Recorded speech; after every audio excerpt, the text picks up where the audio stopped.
All right, we're in. First, a little bit of chitter chatter that I will cut in post, but this is The Dying of the Light, Season 3 of the Starfall Collective. The Starfall Collective, as you are now well aware, is a collaborative storytelling group using the Dungeons and Dragons game system as a vehicle for creating hopefully rich and compelling stories in a fictional world that we have been developing together for a while. You can find out more about the collective as well as the stories we're telling at the starfallcollective.com. And I will cut this part in post, but actually it's currently down right now, so if you're on a stream, tough. We are back with episode 15. Let's find out who's in this episode. I am Sir Robert Burbridge, a father and a vapor in the wind. I am the host of this season's story. With me tonight are a few friends playing the characters in this drama. And to give you a heads up, if you're joining in the middle of the season, you should not be doing that. You are morally bankrupt for doing so. But the way this works is I have written the story, and these guys are playing the characters. The characters do not know what the story is, and the storytellers do not know what the characters will do. So that is part of what makes it thrilling. The other part is my unmitigated genius at story creating. So we will go through each of you, and please say your name, something about yourself if you like, and a brief description of the character you're playing, focusing on any one interesting aspect tonight. We'll start with Erin Joy. I'm Erin Joy. I'm playing Davina. She's a young 20s-ish refugee from a village that got wiped out who has a desire to be a defensive architect. And then just pass it on to the next person, Josh. I am the mitigated wind in the vapor, Josh Suich. You can find me all over the internet using the search term JSUICH. And if you hook up with me on Reddit, you can check out the Starfall Collective subreddit. And there we can talk about theories. And anytime I'm down to talk about Bigfoot. So DM me. Matt. Hey, what's up? My name is Matthew Talamini. I am a writer and web developer based in Providence, Rhode Island, and you can find my stuff at MatthewTalamini.com. That's Matthew, TALAMINI.com. Apologies right now. It's a little bit broken. Just a little bit. I play Diamondback, a shirtless wizard. And my name's Jared Dying Ember Wilk. At least that's what my friends call me. I'm playing Yoshka, who, one interesting thing I haven't mentioned yet, he has a fairly sizable gap in his two front teeth. So while he has a impelling personality, he's not the best looking. But it's a vertical gap. It's a vertical gap, that's true. Well, okay.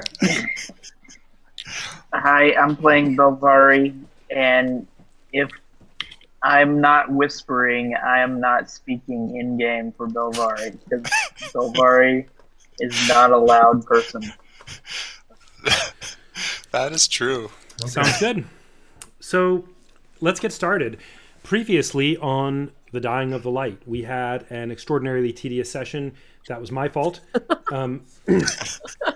I have figured out the flaw in my game mechanic, and tonight it will be much more enthralling, much more gripping. I encourage all of you to take care of whatever bodily sorts of needs you need to right now. What happened was, haircuts and stuff. We're about to get enthralled and gripped. I stand, 77 feet tall. So previously we were traveling, the party was traveling northeast-ish, and they've encountered all sorts of harrowing adversaries and a few harrowing allies. And as they traveled north, they were in a hollow tree. You remember that? And they went northwards even further. Now, the party is being led by Yoshka in a sort of informal way. He's the de facto leader of the group by the will of the people. And he has been leading them towards a town that he knows of. Yoshka is looking for his people. He has gotten lost from them, removed from them. He's trying to find his way back to them. And he knows that he's from the north, but he doesn't know exactly where where the party is compared to where his people are from, but he knows they're north. So he's been leading them north to the promise of a village that he knows is safe from the Iron Bell, or it always has been safe. And so he's wants to get back there and make sure that things are going well. That said, they have just found a road. It's the first road that they've been on since Diamondback and the character Sleen, who is not currently with the group, she perished in the night. It's the first road they found since then. There are roads around, they just didn't happen to find them. They are traveling north again and have discovered that they have a town in the neighborhood of 3/4 of a day away. They're going to stop for the night. It's early afternoon. They're going to stop for the night, and they have found a really strong stone hut that they can hang out in. It's disused, but it looks like it was for travelers. We're going to pick up here. It is 2 o'clock. It's the middle of the. Let's see. Let me make sure I have this right. No, it's about noon. It's the middle of the second kind of watch of the day, and they have from now until tomorrow morning to make it through the dying of the light and take off again on the morrow. Why don't you all go ahead and start what you're starting? And I should just mention, by the way, the stone kind of hut that you found. It's big enough for all of you. It's a one-room place. It's got a little chimney. There's a pot, like a stone to cook on and stuff like that. But it's not in ruins, but it's not like recently used. It's disused and dusty and stuff. It's right next to the road. It's 30 feet from the road. So.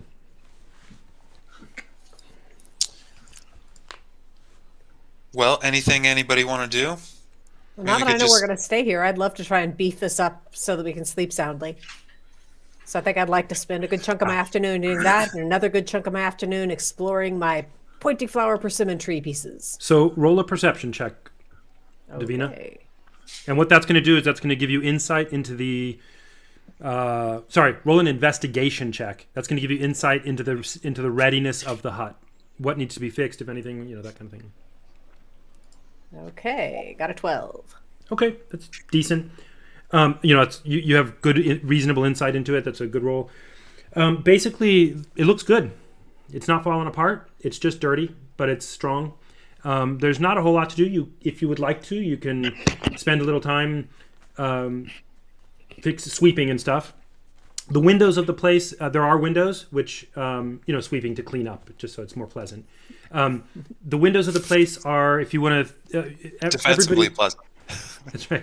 Whoever built this place is obviously acquainted with the jungle. They know that it is a dangerous place. As is normal for places like this, of which there aren't many, but there are some, the windows of the place are the kinds of slits that, what do you call them? The archer slits in castles. Not something creatures can easily get in, but you can see out and, lets in a little bit of air and stuff. The chimney is not going to be easy for anybody to get out. You can light a fire in here, so forth. There is no wood. There's some prep you could do that would make it, light inside for the night and stuff like that, but you've got hours. How I close think is I'd like this? to make some plugs for the window. And then just plugs that can slide right in overnight, and then we can take them out in the morning and just leave the place better than we found it. Sure. Just why not? Yeah.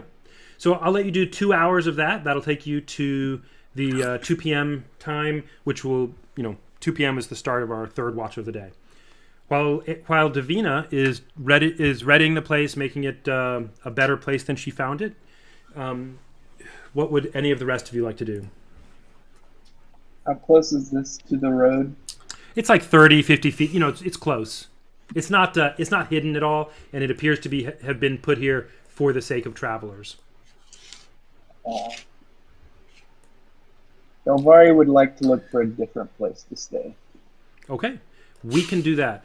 I'll have you do that in a minute, Belvari. I forgot to load up my VM that has the code in it, so give me a sec while that's starting. Why don't we go with Gulb and Yoshka and Diamondback, and then I'll be able to do that with you in a sec, Belvari.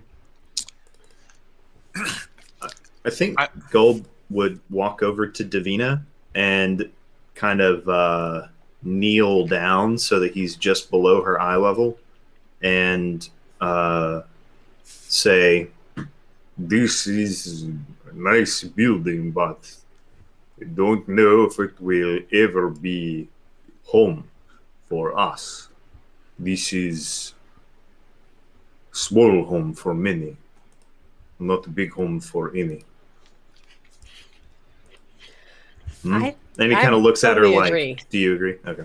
Totally agree. Also, I'm scared of staying in one place for too very long. After the last couple times that we tried to camp anywhere, it just got worse and worse the longer we stayed.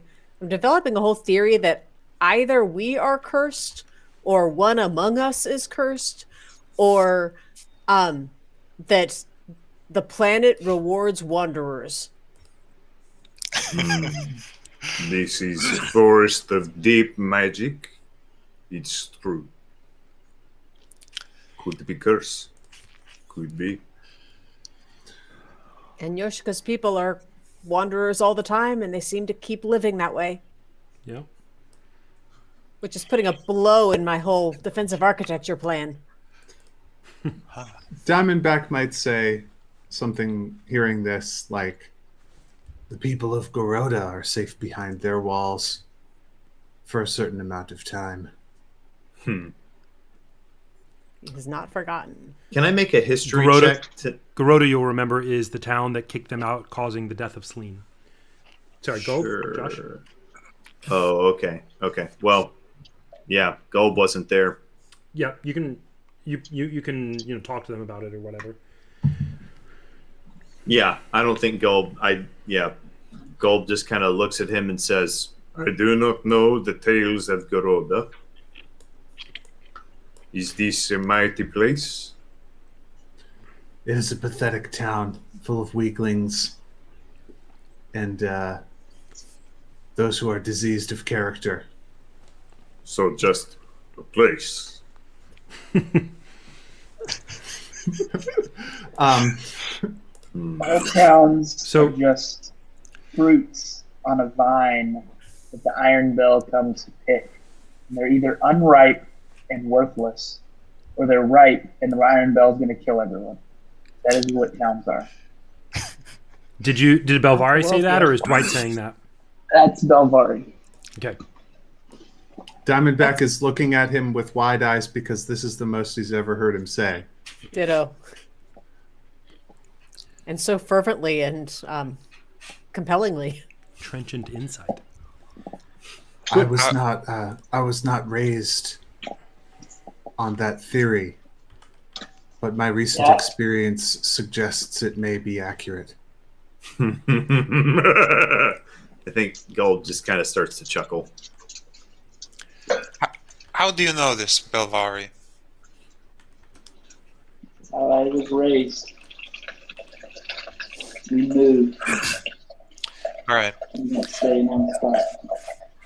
While this is happening, Yoshika is investigating magical components. He's probably going to do that while there's light out. Yep.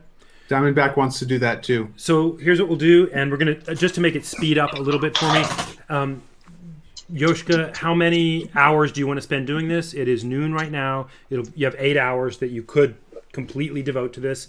Aaron Joy, Davina is getting, presumably, tell me if this is wrong, Davina, but you're getting some wood, maybe Gulp's helping. You're getting water that you're going to put in the little stone basin, stuff that makes it so you can sleep there relatively safely and comfortably, not have to go outside. Sure. Yeah. Okay. So that means there's 8 hours from now until dark. Davina's going to do that for 2 hours, with Gulp's help, I'm not sure. And what do you guys want to do for those 8 hours? And Belvar, I'll let you look for a place in just a minute. Gold very much needs to find some detect magic components.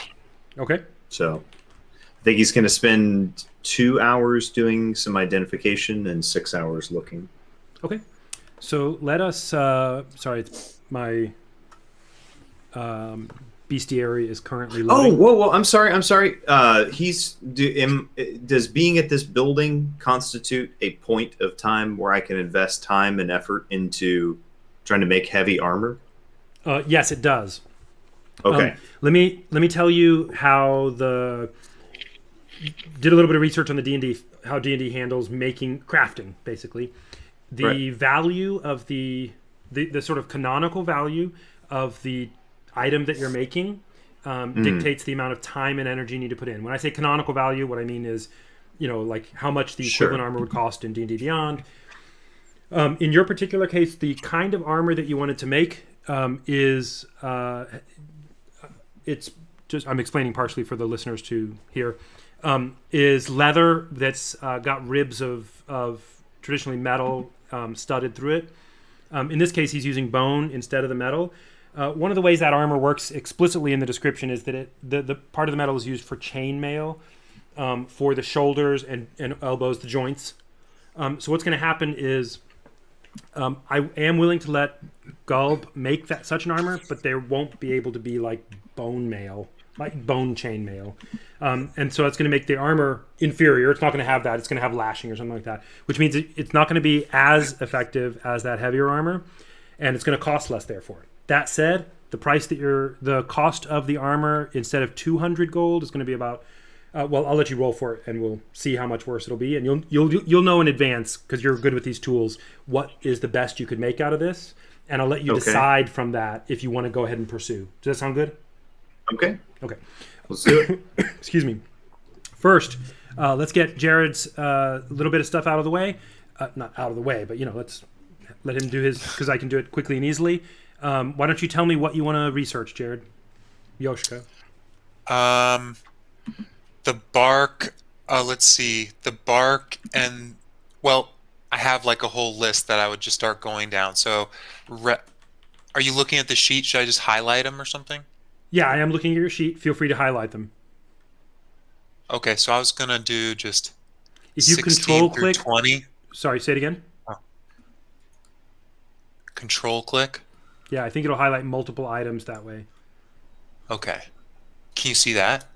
I see bark. So you want to do 16 through 20, you said? Yeah. Okay, so we're going to spend... what I want you to do is... sorry, give me a second. Let's do all of those. The red bark olive tree. The bark on it is... you grab it, you fiddle with it, you taste it for a little bit. It has no magic in it. Yeah. The wood from the olive tree... actually is surprisingly potent. I'm going to roll for you just for speed. Yeah, you rolled fine. That's only for critical successes or failures. You rolled fine. It has level 0 Ray of Frost. It has this cold magic in it that you can feel that's readily available. It's surface level magic, level 0. You can cast it just with this one piece. It has level 3 Speak with the Dead. Which is a interesting spell. And then it has level 5 Mass Cure Wounds. Okay. So I think Davina would be interested in this. For the Mass Cure Wounds, yeah. Give me 1 second. Loading up your rat. Now we're looking at the broad-backed rat. We're going to do, just going up the list, we've been going up. Do the tongue first. The tongue has nothing on it. The blood has level 1, protection from good and evil. And the skin has level 0, message. Message is a little spell that you can use to communicate telepathically with some people. A single message for a single component. That's cool. Okay. One of my favorite spells in all of D&D. Yeah, it's good. Really? And just for you to know, Yoshka, it is when you're done with that, it'll be right about 3 o'clock p.m. You have 3 hours left. Diamondback, do you want to do a couple? Sure. There are. What Diamondback would like to do generally is, if it looks like Belvari's going out hunting, he wants to go out hunting with Belvari. Okay. Besides that, he wants to figure out some magic items. So Okay. if you look on my sheet, I've got some highlighted. Okay. Diamond. But this is a good time for Belvari to go. He's about to depart. He's ready to leave. You might want to interact with him to find out if he's looking for components. Yeah. When I see him, when Diamondback sees Belvari getting ready to go, if he does, I mean, if he's sneaking off, then we might need to roll dice to decide this. But Diamondback will approach him as he goes. So Belvari, what are you going to do here? How are you going to go looking out? Are you going to just sneak out, or are you going to or are you just going to leave normally and just walk out minding your own business? I'll just leave normally. Okay. I mean, I'm going to kind of circle around. I'm looking for somewhere that is not the place that Iron Bell is going to kick down the door and kill everyone inside. Sure. Okay. So as they march down the road. That said, there is a door on it that has not been kicked down. I mean, it's So well, that's because the Iron Bell has a key to it. So right. Diamondback. That's Belvari's internal monologue. Diamondback has his sling out. He's sort of following you, and he says something like, "What do you think we'll find this time? Another deer or a monkey?" I'm looking for a tree to sleep in. I think houses. As Belvari and Diamondback are just at the edge of shouting range, I think Gulb yells out to them, "Little man, next time you're close, use the nose of something better than a person. Maybe you'll smell something interesting around the house." That's a good idea. I did not understand that idea, but I liked it. He's suggesting that he turn into an animal in order to sniff out components or whatever he wants to smell. That's a fun idea. Well, Gulb said something about around the house. Or the recent history of the house. Mm-hmm. Oh. But seeing that Belvari is not actually hunting, Diamondback will go back and sit by Yoshka and figure out some components. Okay. Why don't you show me in your inventory? Just highlight the ones you want to figure out, and I will blow through them and tell you what they are. It's 1 hour each? Yeah, 1 hour each. Unless you have a detect magic spell, in which case you get major advantages. Oh. Then I'll just do these two from the Grim-Footed Pangolin until that'll take us to the next watch, right? That will take us to 2 p.m. That's right. Next watch. Okay. Which two are you going to do? Bro, he was coming at me until the end. The skin of the Grim-Footed Pangolin. Okay. Let's do the skin. I'm going to do You did not fail or wildly succeed. It has level 0 Shocking Grasp, which is a wizard spell. Yeah, and Matt's kind of spell. Yep. It has level 2. Here's a fun one. Locate Object. Matt, just imagine grabbing somebody by the collar of shirt and shocking grasping them. Maybe it wouldn't work through the shirt, but... I do have some shocking grasp already. And shirted people are one of his natural enemies. I've seen him do it. Oh my word. It has also... My mother was a nudist and my father was a tailor. I don't wear shirts. It has also level 2 Dark Vision. For those of you who want to recall, racial, sort of natural, quote-unquote, dark vision does not work in this world, but magical dark vision does. So if you have components of dark vision and you use them, you will have dark vision for the normal. Sorry, what? That'll be super useful. That would be super useful. Dark vision also has. I'll just give you all. Well, I'll let you figure it out on your own. Never mind. What's the next thing you want to do besides whatever you said? The foot of the Grim-Footed Pangolin. I have 5 of them. Okay. Now I have 4. Let us visualize. Between the two of us, we got 7 feet. How many feet do these pangolins have? They're foot pieces. Yeah, They're like toes or whatever. Yeah, I got that. It has level 0 Eldritch Blast. Ooh. Okay. Now it's that. Oh, well, I'll look it up. That's all. Yeah. Excellent. You did not fail it. Whew. So yeah, we did Diamondback. Now it's 2 p.m. Jared's going to be at about 3 p.m. Gulb is going to... I don't know what Gulb's doing yet. And Belvari, let's have you look for your shelter. The way this is going to work, I want you. Are you going to be in an animal form of some kind? Are you going to be a regular form of some kind? Just old Belvari. All right. What I'd like for you to do is tell me how long you want to look. Just a couple hours is fine. I mean, unless Sound- I find something quicker. Nope, sounds good. And that's going to just affect how much bonus I give you on this. Roll me a D100. D100. D100. Mm-hmm. D100. Looks like 73. 73. Is that what you said? Uh-huh. 73. Okay, my num lock was not on. Give me 1 sec. All right. Scroll lock makes it so that you can use scrolls again as a scroll using person. Not bad.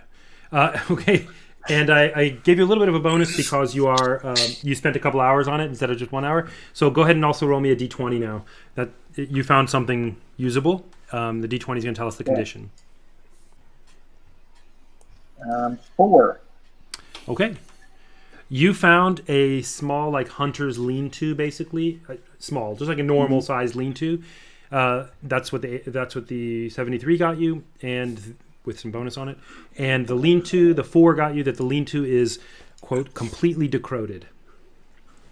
Nice. How close is the lean-to the road? That's a good question. How far away did you search? I would not have gotten any closer to the road than the stone hut. Okay, I'll tell you I what would we'll have do. walked away from the road. You are. I did a D2. I did 2 D100s to figure out how far. You're about 150, 160 feet, which is a fair distance, further from the road than the hut. So the hut's 30, Nice. 40, 50 feet, and then you're another 160 feet from the hut. Okay. Okay. Sounds good. If you want to put a handful of hours, we'll call it 3 hours into the lean-to. You can make it reasonably safe for the night for normal sleeping. It'll be Gotcha. no longer a decrepit lean-to and more of a decent shape lean-to. And Gulb, what would you like to do? It's noon. Davina's getting the house in some kind of order to make it usable and nice for you all and the next people. I think Gold really values trying to get work done on this armor because he's gone to 0 hit points the last 3 combats in a row. Yeah. He's got a little red hot piece of metal with a skull on it, and he's now got like a chain. It looks like a necklace or something going down his arm, and he's putting beads on it, and he's got 3 beads in a row. So Yet he only gave a life debt to the first person that brought him back out of those 3. well, you guys have spent so much time asking Gulb about the rich and complex social traditions that govern his subtle and nuanced decisions. No, I've You are a Josh, mystery. tell me, if you will, remind me the name of the armor that you wanted to make. splint mail. Splint mail. I just need to bring up the info on D&D Beyond. The splint mail is AC 17 and costs 200, but you said it was going to be less AC and less cost. That's right. So are you thinking like AC 16 and 150 or 125? I'm going to let you roll for how good it'll be. Just give me 1 second. I have to bring it up in D&D Beyond. Okay. Take me just a sec. Items. I guess it's under items.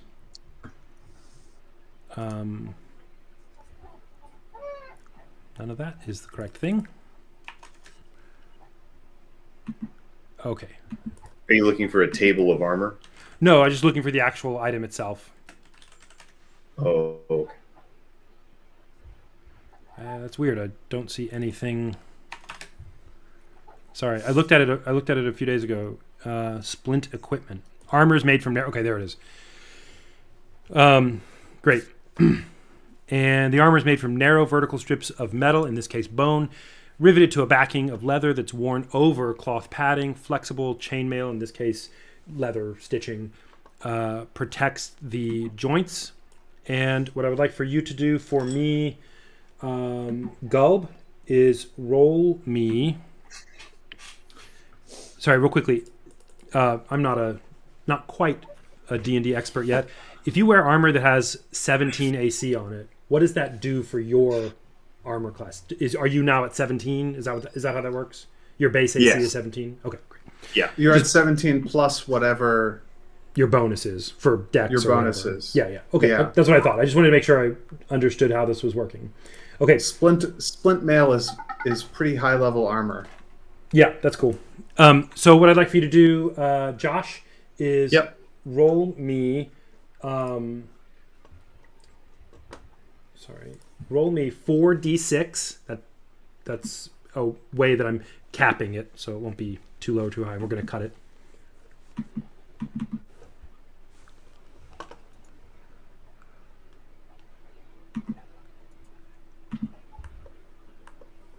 Are you doing it in D&D Beyond, like on the interface? Am I adding the armor? No, rolling the d6. Oh, I'm sorry. I apologize. That's okay. I was Sorry about that. He asked you to roll 4d6. There we go. 4d6. Mhm. I have rolled 4d6, and I got 4, 4, 3, 4. Okay, which in this case is 17. And we're just going to average those together, which we'll call 3. Let's call it 4. You'll be able to make the armor class, the splint mail, but it'll be minus 4, because that's what you just rolled, minus 4 AC.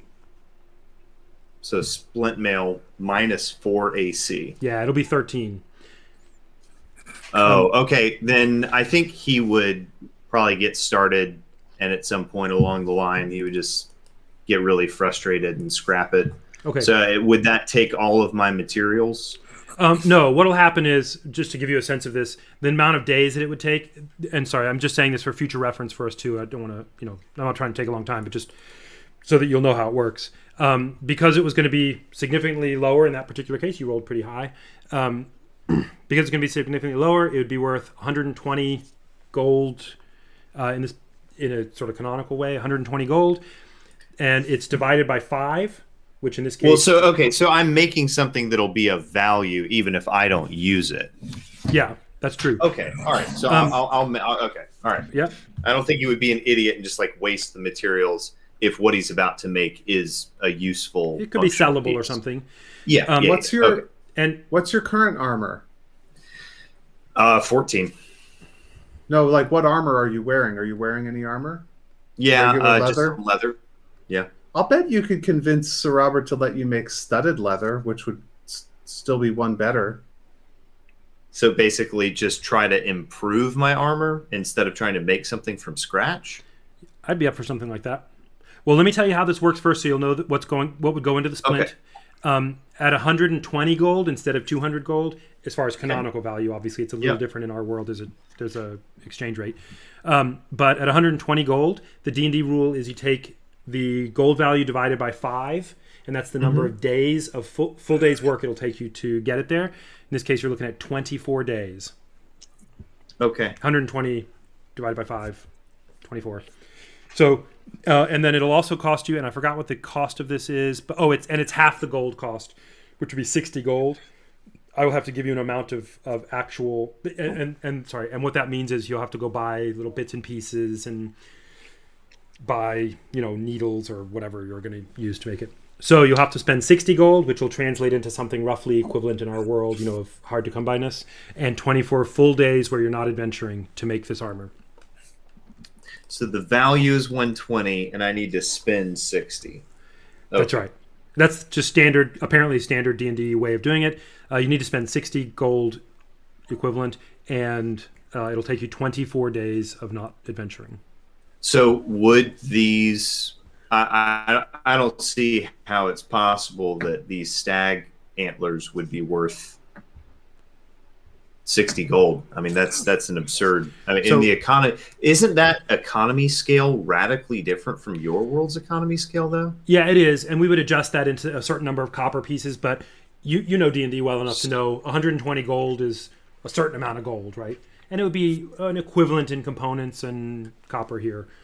An equivalent amount of pain, that is to say, right? How much pain is it to earn money?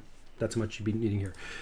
While you think about that, Josh, I'm going to let you ponder what you want to do about that. Also, you have a fair bit of leather that you may just be able to sell. You know, the antler, bone stuff, and they're nice and big. So that's also an option. You could just make money and or components, or maybe even buy some armor if you find a place. And you're on your way to a town. So a quick for what it's worth. Heavy armor does not get a dexterity modifier. So you put on 17, you're 17. Medium gets a maximum of +2. Yeah, so I think really, and the splint would give you disadvantage on stealth. Yeah, so he's probably just going to make some medium armor at some point then. Okay. Well, let's talk about that when you're ready. It's not urgent, but well, unless you want to do it urgently. But Jared, hey, Gold, any chance there's a decent sized scrap of this leather that we could take with us as a tarpaulin, so we could bed down where we want with a camouflage? Yeah, I'm happy for you to have or stitch together. He's good with the leather tools. I'm happy for you to be able to make a reasonably sized roll of leather that would be able to be stretched over and made as a tent or something like that. I'm totally cool with that. Why don't y'all think about that? I'm gonna we'll pop over to Diamondback, Yoshka, Belvari, Davina. It's 2:00 for Diamondback, Belvari, and Davina. What would y'all like to do? Components. Okay, tell me which ones they are. If you just bring them up in your inventory, I will be able to tell you quickly what you get. 20 and 21 first. Okay, those are the Grimwood Chokeberry Tree. Mm-hmm.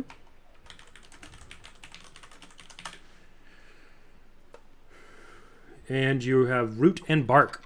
Let's see, the root of the Grimwood Chokeberry Tree, you fiddle with it for a little bit. You find out that it does not have any magic on it. The bark, however, you find out does have magic on it. Yes, you don't fail at that. It has level 1 Featherfall. To give you, Davina, what that does, you might guess, is if you're falling and you have Featherfall, it doesn't injure you. It's nice. Up to 60 feet or something like that. You fall at a rate of 60 feet per round instead of at a rate of gravity wants to kill you.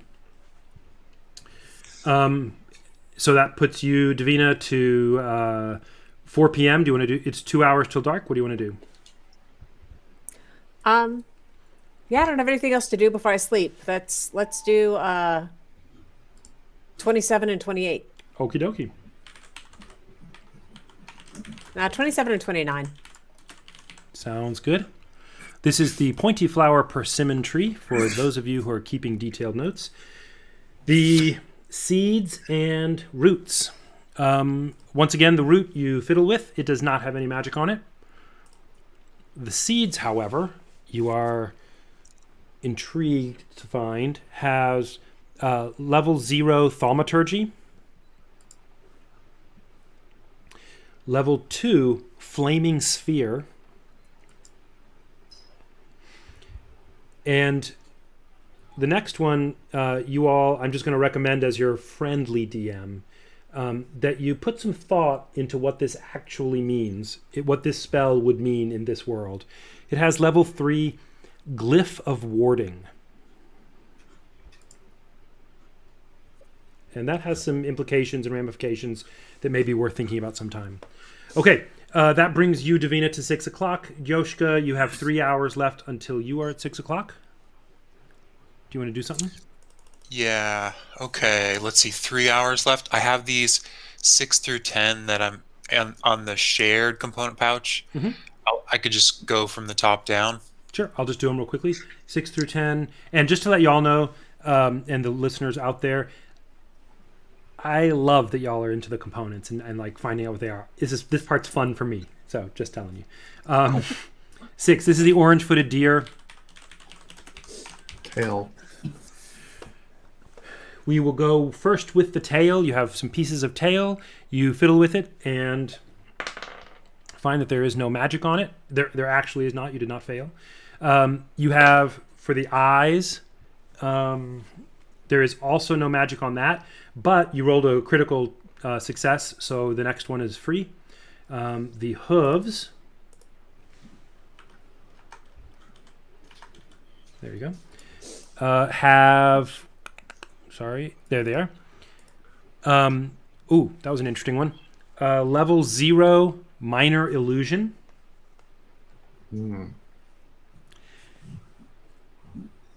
And then to quote from the Joker for the second time, wait till they get a load of me. It has level 7, project image.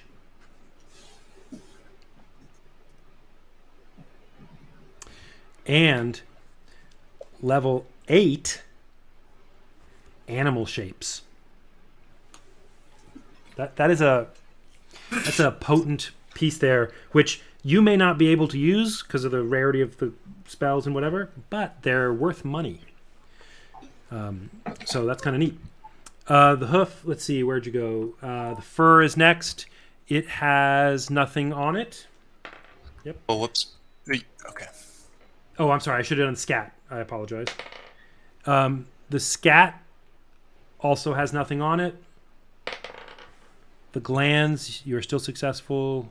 Gland is, where's gland? We already know the gland of the slender-tailed sorry. chimpanzee. I should have done the skin. Oh, no, I'm sorry. Slender-tailed chimpanzee. Did you get, I think, one more, right? Because I gave you a freebie. Because I got a bonus. Yeah. So the skin of the slender-tailed chimpanzee.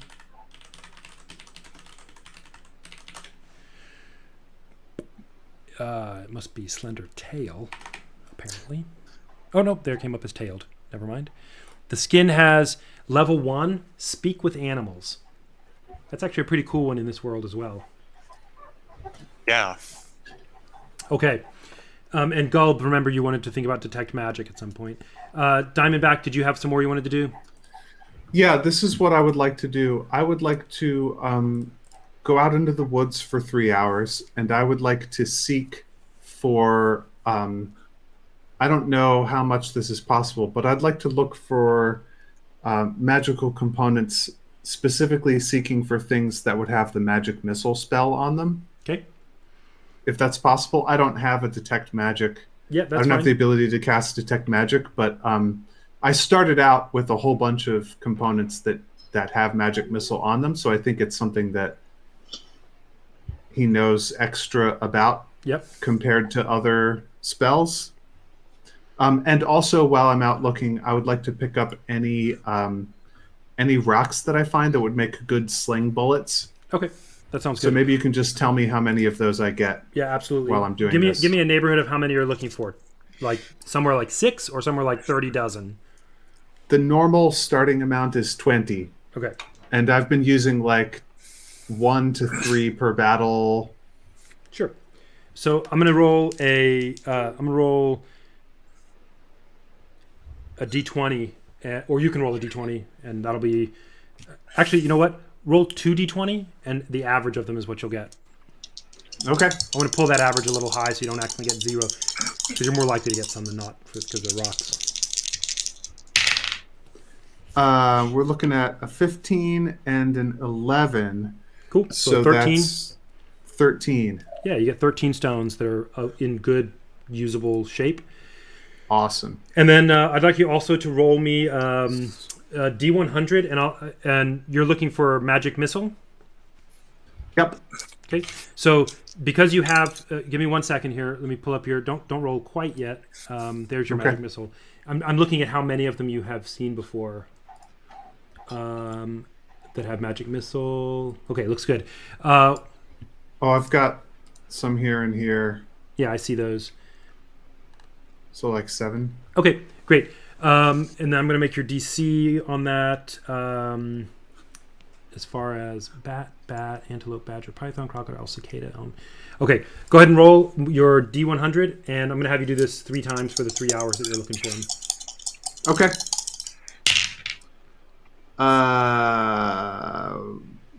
5. No, on a D100 you got a 5. Yes. Okay, you yeah. You definitely did not find any. You found some poisonous Okay. berries. I'm just kidding. But it wasn't a one. You didn't need them. These have no magic at all. Why am I fascinated by them? They have the Why magic did I Eliminate your spend an enemies. hour? of rash on self. Wipe your fangs on them. Okay, here's another D100. Good thinking, Jared. 84. That'll do. I'm going to give you. You found the a water root elm.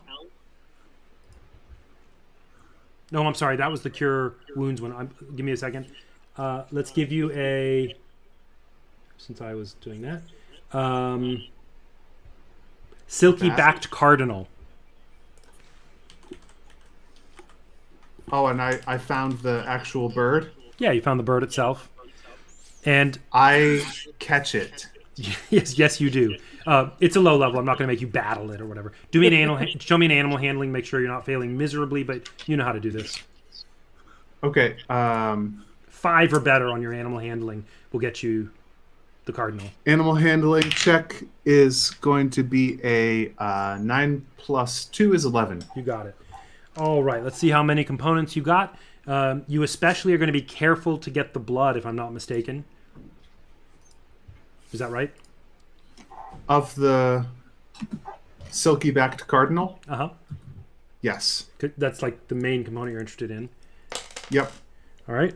And you get 7 more pieces of that. Whoa, nice. Yeah. And then go ahead and roll me, for your last one, go ahead and roll me a D100 again. And we're going to look to see if you can find a different creature that has magic missile. Great. So this is going to be a 7. You found those same berries and are equally astonished. What are these berries? Why are they everywhere and they're so useless? I think maybe literally the same berries. I burn That's right. with grimdark anger at these berries. You can't take your eyes off of them. Belvari, what do you want to do for your couple of hours here? Belvari wanders back into camp, and he walks over to the shared component pouch, Ooh.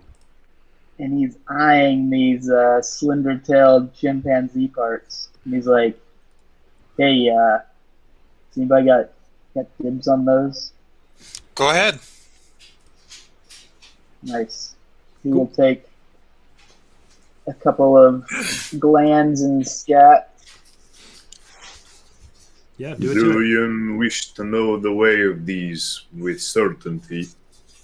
Gulb walks over to you and just kind of asks you seriously, but not like ominously, just formally.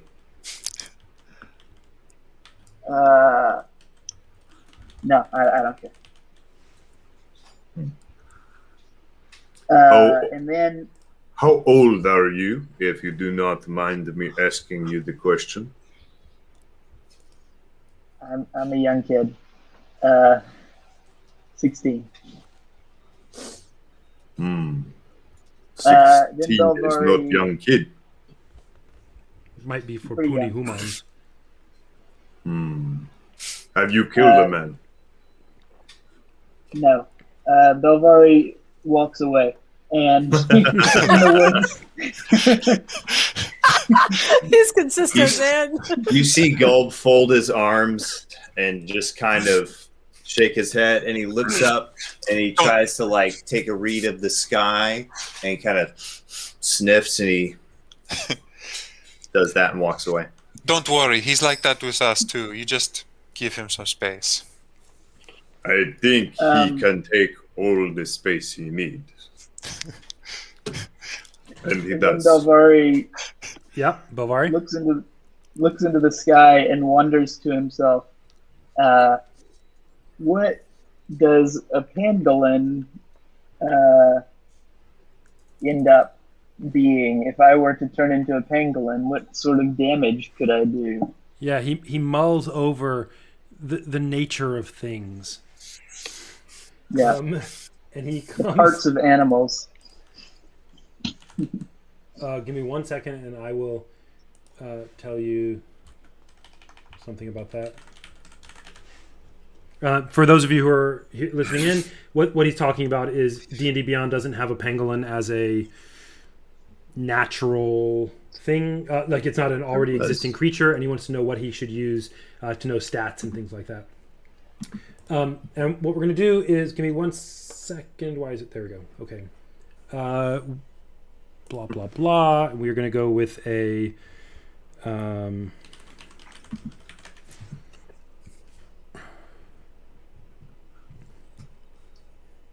that is not a thing. Like giant weasel might. You know what I'll have you do, actually? There's pangoloids. A giant rat, I think, is approximately appropriate. Gotcha. Isn't that right? Okay, I've found a Splatbook page with pangolin stats that give you a 10-foot climbing and burrowing speed. I'm cool with that.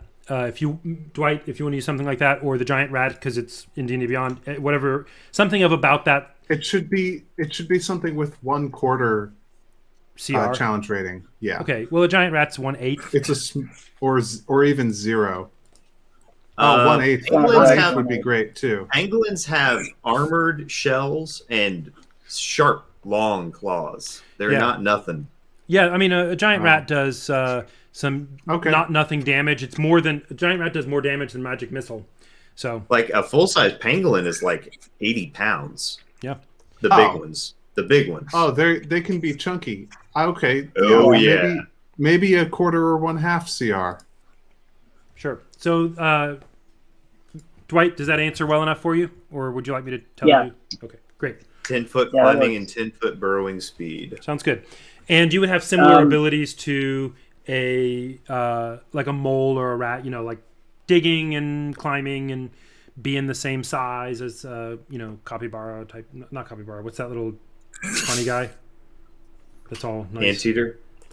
Yeah, probably. Oh yeah, capybaras are the nice ones. They're the jumbo, colossal, dire hamsters. Yeah, you look kind of like that, except a pangolin. Cool. Great. So what do you want to do? A couple hours? Then Belvari would head out into the woods, hoping to come across, say, a boar or a wolf or a bear or a dire wolf or a lion. Roll me a D100. Is this happening during the same time that Diamondback is out in the woods? Yeah, it's around the same time stuff? you were looking for stuff. Okay, so I can't join him. I've already spent this time. Yeah, you should be heading back. It's dusk now for Diamondback, as it is for Yoshka and Davina. 37. 37. Okay, that means. Give me 1 second. And you're not looking for plants. You're looking for bigger animals. With teeth. And roll me a D12.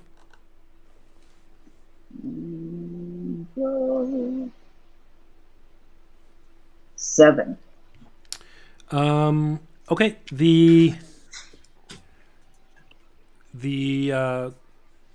sort of biggest or whatever thing that you found is a tortoise. Tortoise. Yep. I will. Or a turtle, whichever one's appropriate to the woods. I don't know. Probably a tortoise. He'll go over, pick the tortoise up, and carry it back into camp. Okay. Does it fight back? Roll me an animal handling. I forgot about that. Yeah. Yeah. I guess that's a skill. Yep. And I'll just give you. How about a 19? That counts. Yes. It is pretty happy with you. You seem like a nice, friendly, smelly druid. Animal smelly, the kind they like. Good. Gotcha. Lastly, we're going to do Gulb. You wanted to look for detect magic components, maybe? Yes. And you're going to use detect magic components to do that? I think I am down to my last dose. Let me check. I might be completely out.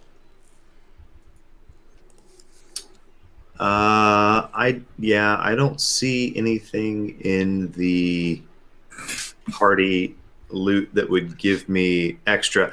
I've got 3 of something that I know has detect magic, and I've got a bunch of pointy flower persimmon tree parts, and I know that one of them has detect magic. Now, So I Aaron suppose- not Aaron. Davina already investigated some of the pointy flower persimmon trees, so she could tell you Yeah. those. If Okay. you have seed and roots, I know what those are. Roots are Okay. nothing. Seed is a bunch of stuff. So don't spend your time on seed. So roots are a big old nothing, as far as we can tell.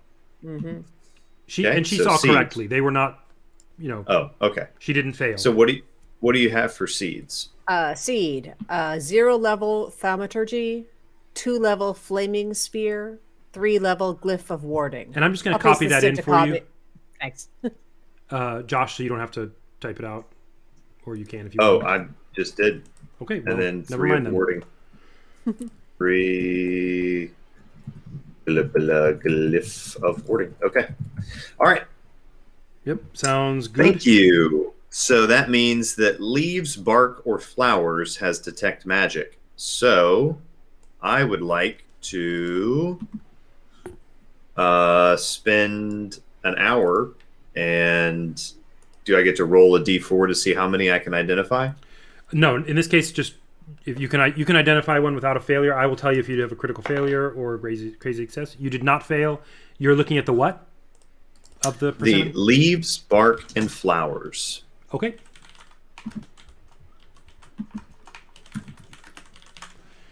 The leaves.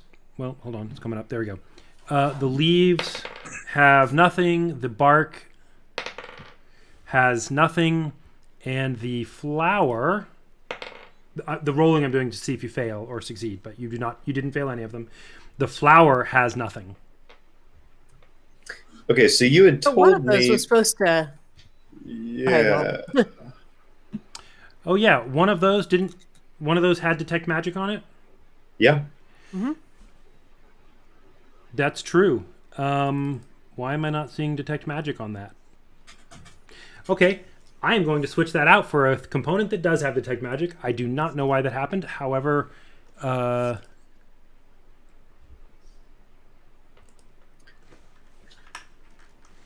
give me 1 second, and I'm going to check.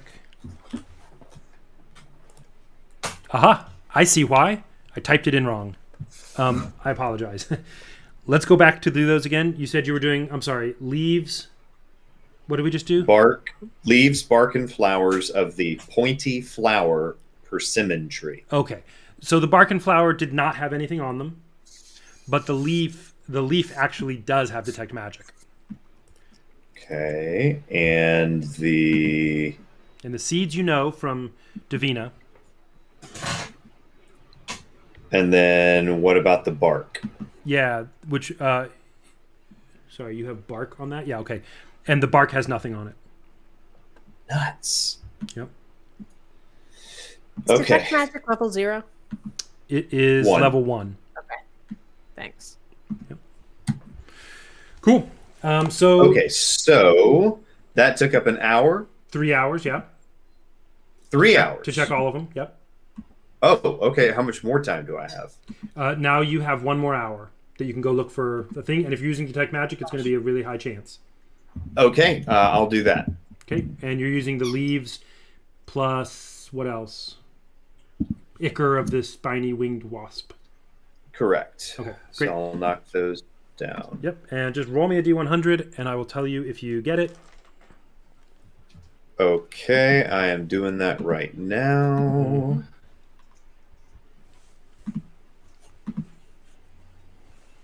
Let's say 33. And you were using detect magic, so yeah, that'll pass. Okay. And what you find is, and give me a second here. Okay, you found one that you already have found before.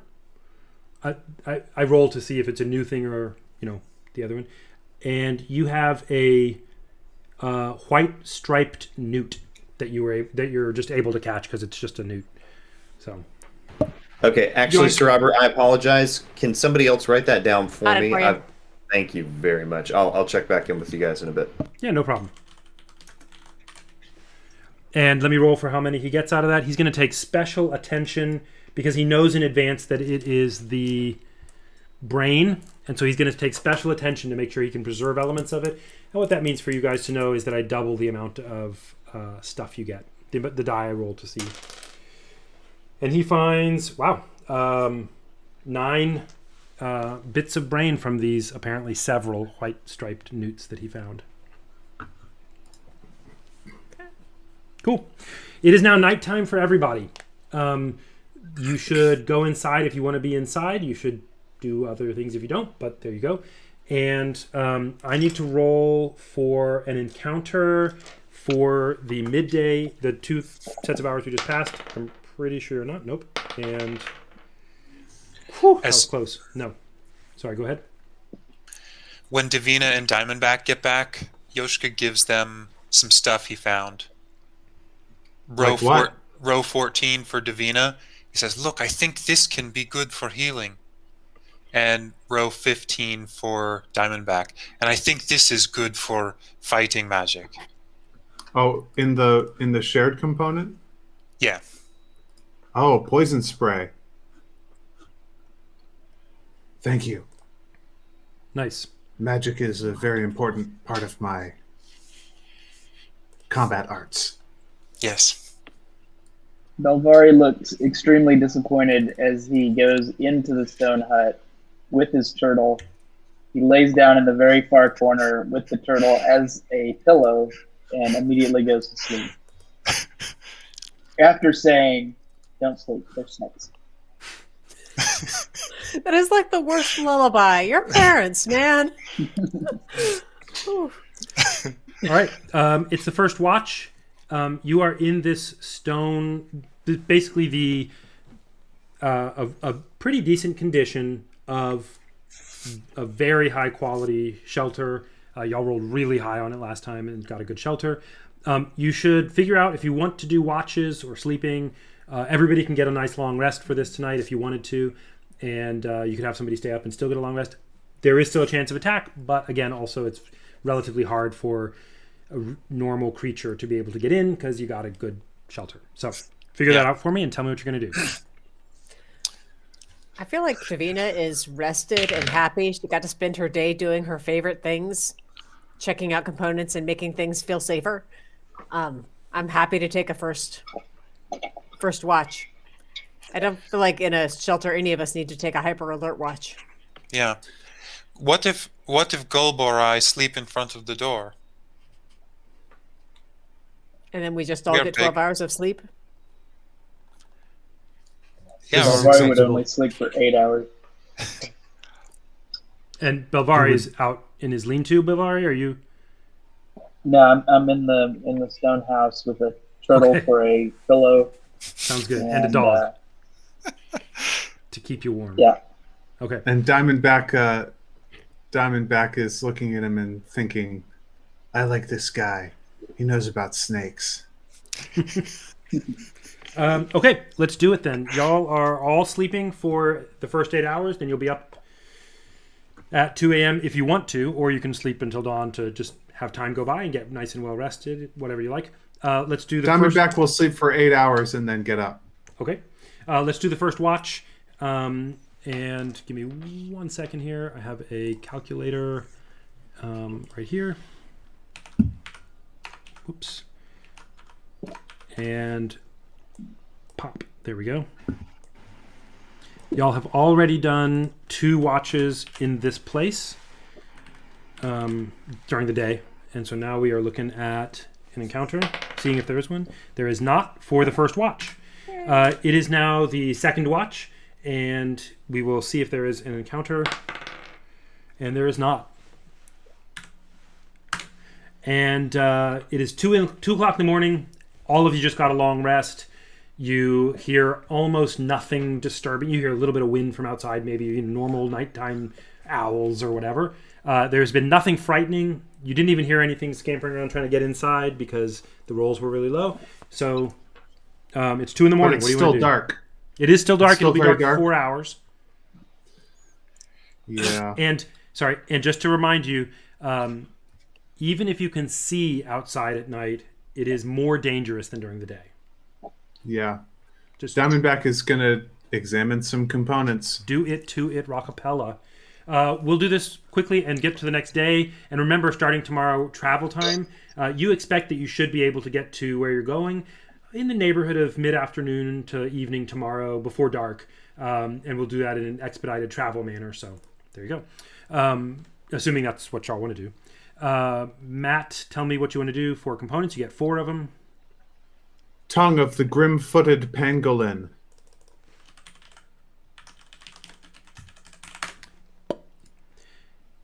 You, through deep introspection and extrospection of the tongue, you discover that it has no magic. Nice.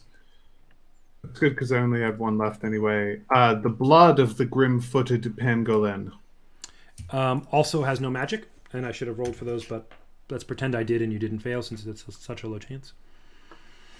Brain of the grim-footed pangolin. And also has no magic.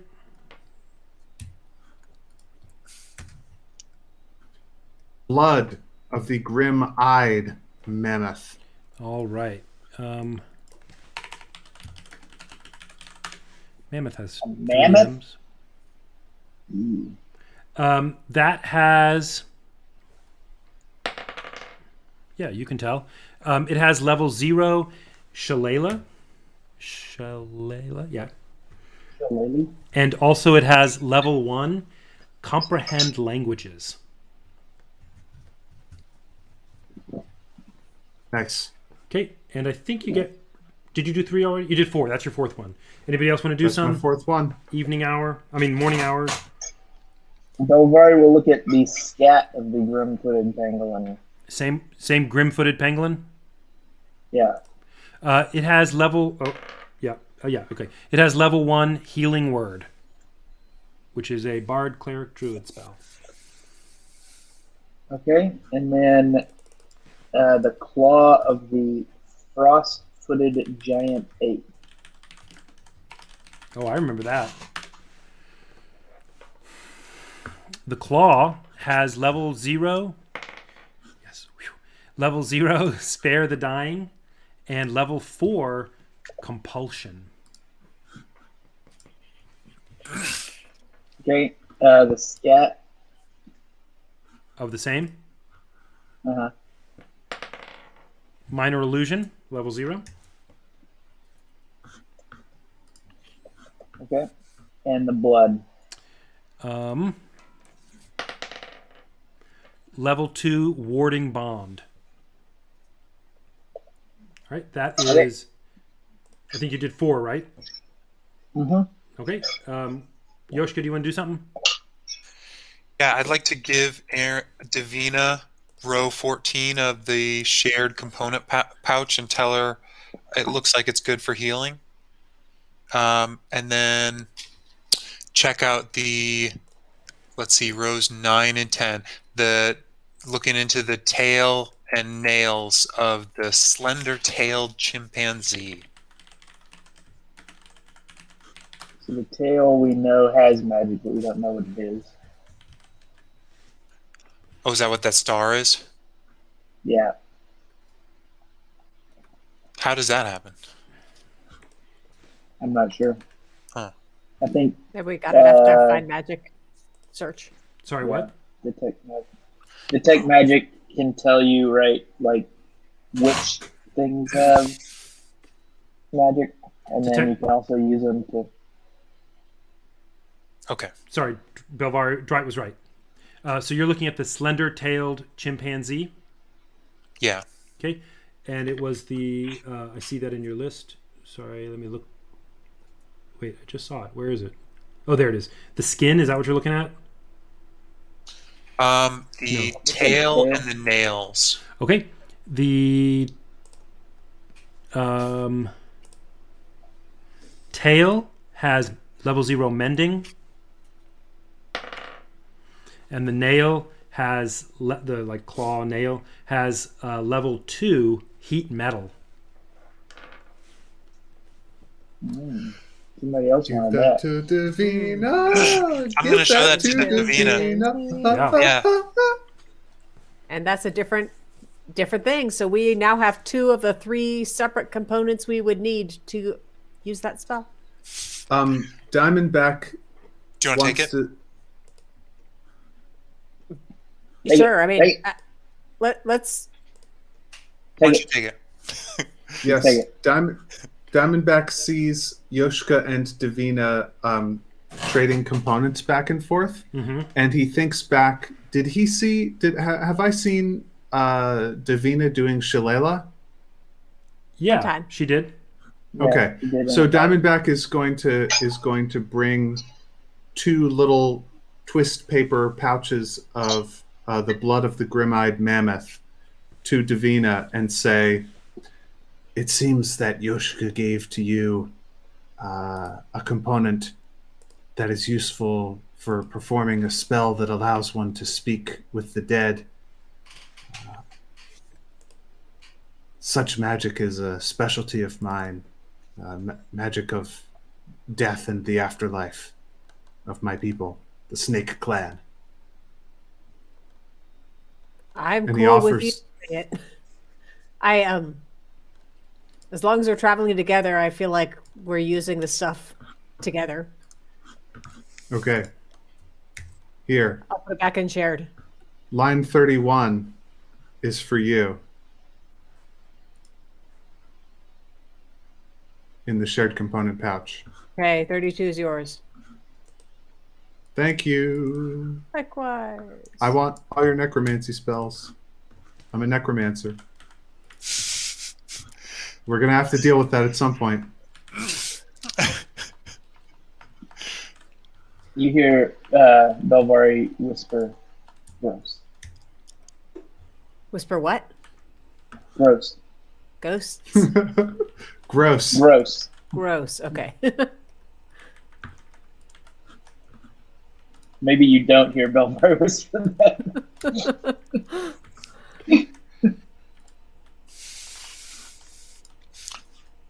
So as soon as it's light, Belvari pops outside. He's and Tired of heads being away indoors? from the road.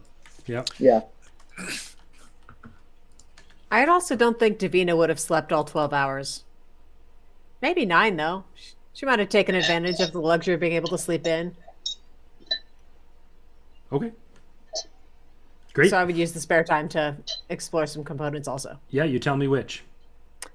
Grim-backed elk, eye, and then something from the shared pouch. Something we've got lots of. I think they're mostly. There's some lizard parts, but Yeah, I think that's all we've got left. Okay. The eye of the grim-backed elk has level 1 illusory script. Also another really interesting one in our world. Ooh, Beth's script is illegal.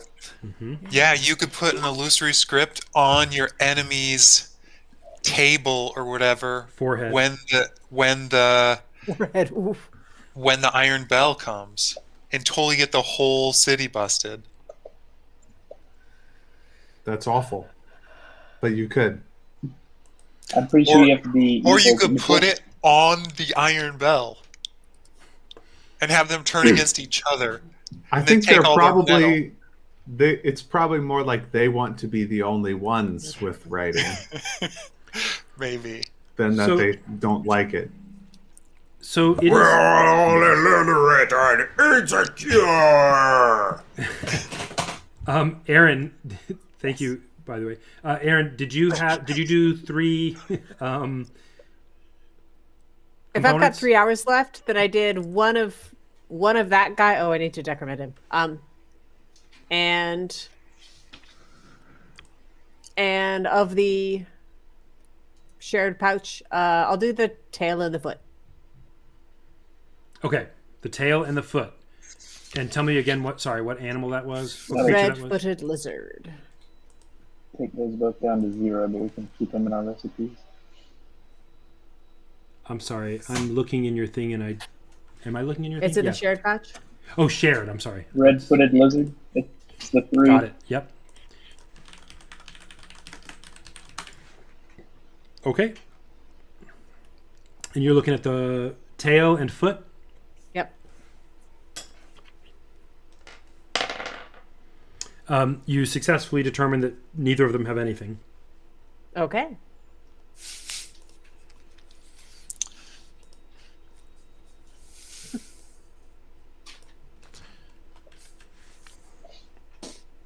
Oh, Well- Dwight, you deleted it. Are we not keeping the record of the stuff we no longer want to harvest? It's down in the recipes. Well, let's have some breakfast and be on our way. He copied him down below, Aaron Joy. Oh, thank you. Tracking. Yeah. Okay. Good. Unless somebody's got a big pile of meat that they're going to be cooking up, that's going to spoil soon. Like for instance, from a elk or whatever that we fought previously. Folks, Then- we are up to our eyeballs in elk flesh. Yeah, let's have an elk fry up. So Yeah. Gulb took some of those. We had strips of them, but he mostly took leather and bone, or antler or whatever. The shared component Sir Robert, pouch used to have some. Oh, good. The Yeah. amount if y'all the added amount it, of weight that I took Uh-huh. in bone and antler and hide didn't even constitute a third of my light encumbrance carrying weight. cool. So I still had plenty of weight to bring meat. If y'all have it in your rations, that's fine with me. I just want to make sure we're actually keeping, some kind of Right? Yeah. Did you put okay. it in your actual inventory? I put it on my D&D inventory, but not on my Cool. not on my Google Drive That's fine. equipment. So how I'll many move it. rations? How many rations of it did you roll up when you? I didn't put rations. I just put like 20 pounds. I just picked Okay. an amount. A pound of is just, a like- ration, so you got 20 rations. Okay, of so it. 20 pounds, 20 rations. Sounds So good. you're going to fry up 5 rations for us? Sure. Yeah. I'll mark it off. Great. Thanks. Awesome. It Go, is this- bright. Sorry, go ahead, Matt. This orcish cuisine is excellent. Your seasonings are most interesting to my palate. Yes, and as he's cooking it up, Yoshka will just ask him random questions about his orcish people and like maybe the skulls on his arm, things like that. How he makes his decisions, just Wow. probing the depths of your. Y'all are doing this from the 6 to 7 hour, which is the time of breakfast. It's bright outside now. You did components while it was dark. You're now cooking the thing. I'm going to roll for your encounter in this place. And you do have an encounter. All right. This was Bolvari rubs his hands together greedily. good. This was your, I forgot which, but like nth encounter, nth watch at this place. So I'm loading up, and I will tell you what you encounter. Be like Number 10. fifth, sixth, something like that. Sorry, it's pulling up, and I've got D&D Oh Beyond. wait, no, seventh maybe. We've been spending most our lives living in adventure paradise. Okay, I don't know what this thing is, so give me a second. I have to look at We it. can't run through once or twice living in Can we take Yeah, our let's do our 5 break minute right break? now, and we'll do this encounter when we get back from the break. So 10 minutes, we'll be back at 9, 10, 9:15. Nice. Yesterday I made my death throw. Tomorrow I'll make another.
Okay, we are back.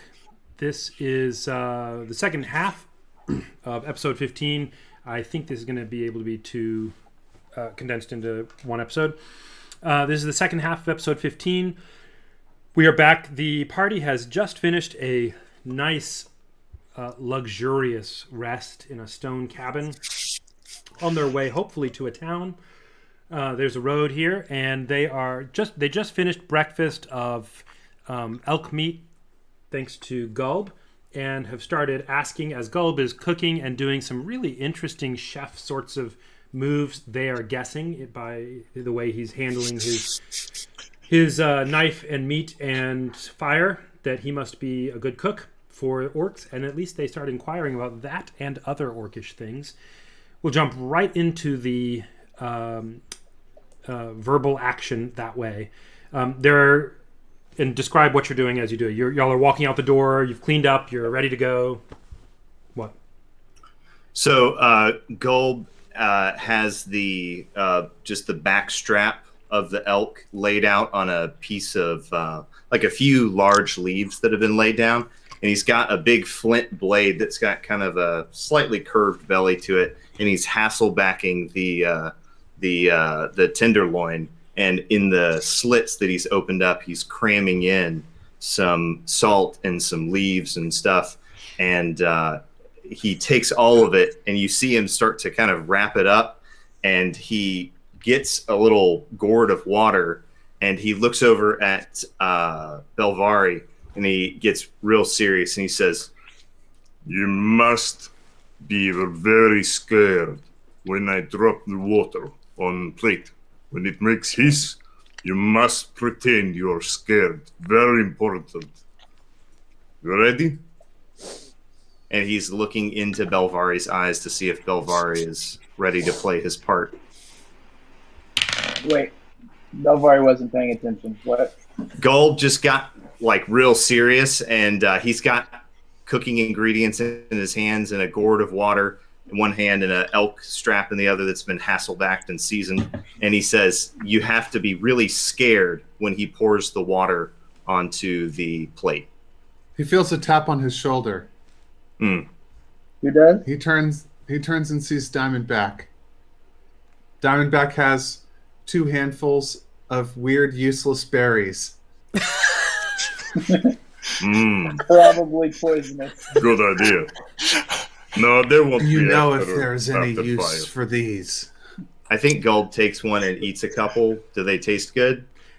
I don't know if you were there for this, but they are the poisonous berries he found in the woods. They'll give you a rash inside and out. Gulb just ate one. Can I So make he some has sort a of like... rash on the inside. Make a Constitution Yeah, check. make a Constitution saving throw Saving versus throw. 17. Unbelievable. So Oh. I don't get any kind of like cautionary check Nope. to see if I notice that these are... You just put that right in your mouth. All right. Well, that'll show me to trust these nincompoops. All right, that's a 13. Okay, you take 1 damage.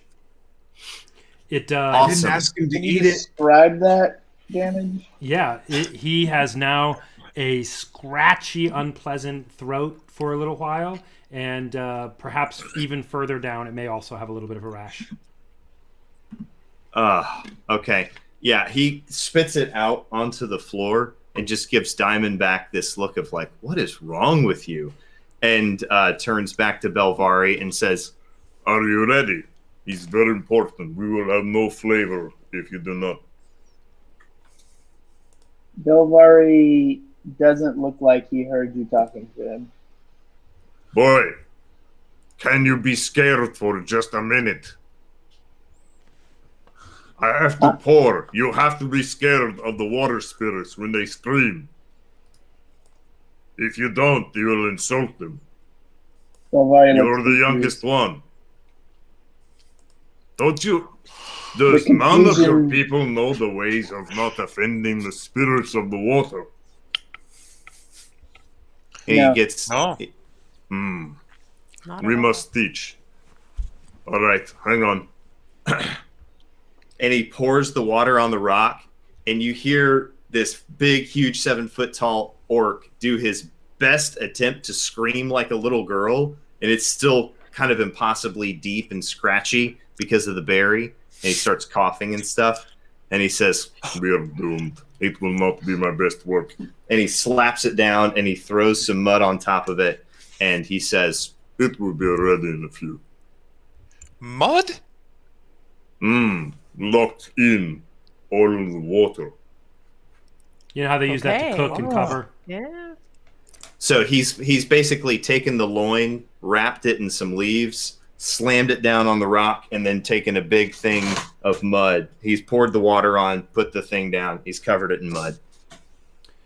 While he's cooking, you see Diamondback pop one of the berries into his mouth too. Oh. I think Gulb would jump up and like lunge for him to try to grab him and keep him from No, it doing was while you were Roll, cooking. roll me a DC 17 con check. Matthew, your sense of fair play is beautiful. 4 + 2. You take Six. one. You take 1 point of throat damage, as did Gulb, and also you take 1 point of inspiration. Okay. The inspiration is the most itchy of the two. It is. Okay. Gulb so- leans over to Davina. Fascinated by these berries. Gulb's eyes get huge and he's terrified. He looks over at Davina and says, Does anyone in your group want to live to next moon? She just shakes her head and shrugs. She doesn't know what's up. She also just met these guys. Good. Don't worry about Diamondback. He is tough like you. Thank you.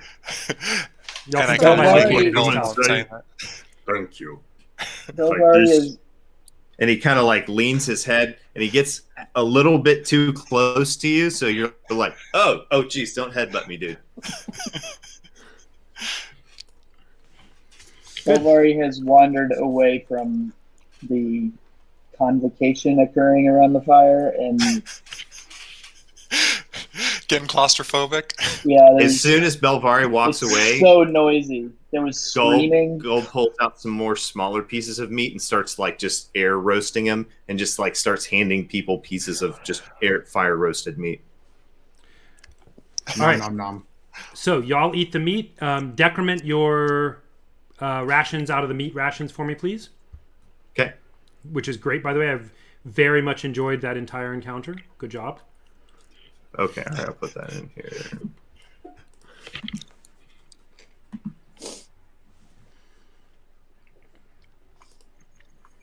My people have much philosophy about death, and yet, without being out in the world, one has very little experience of it. Maybe the death in those berries was calling to your soul.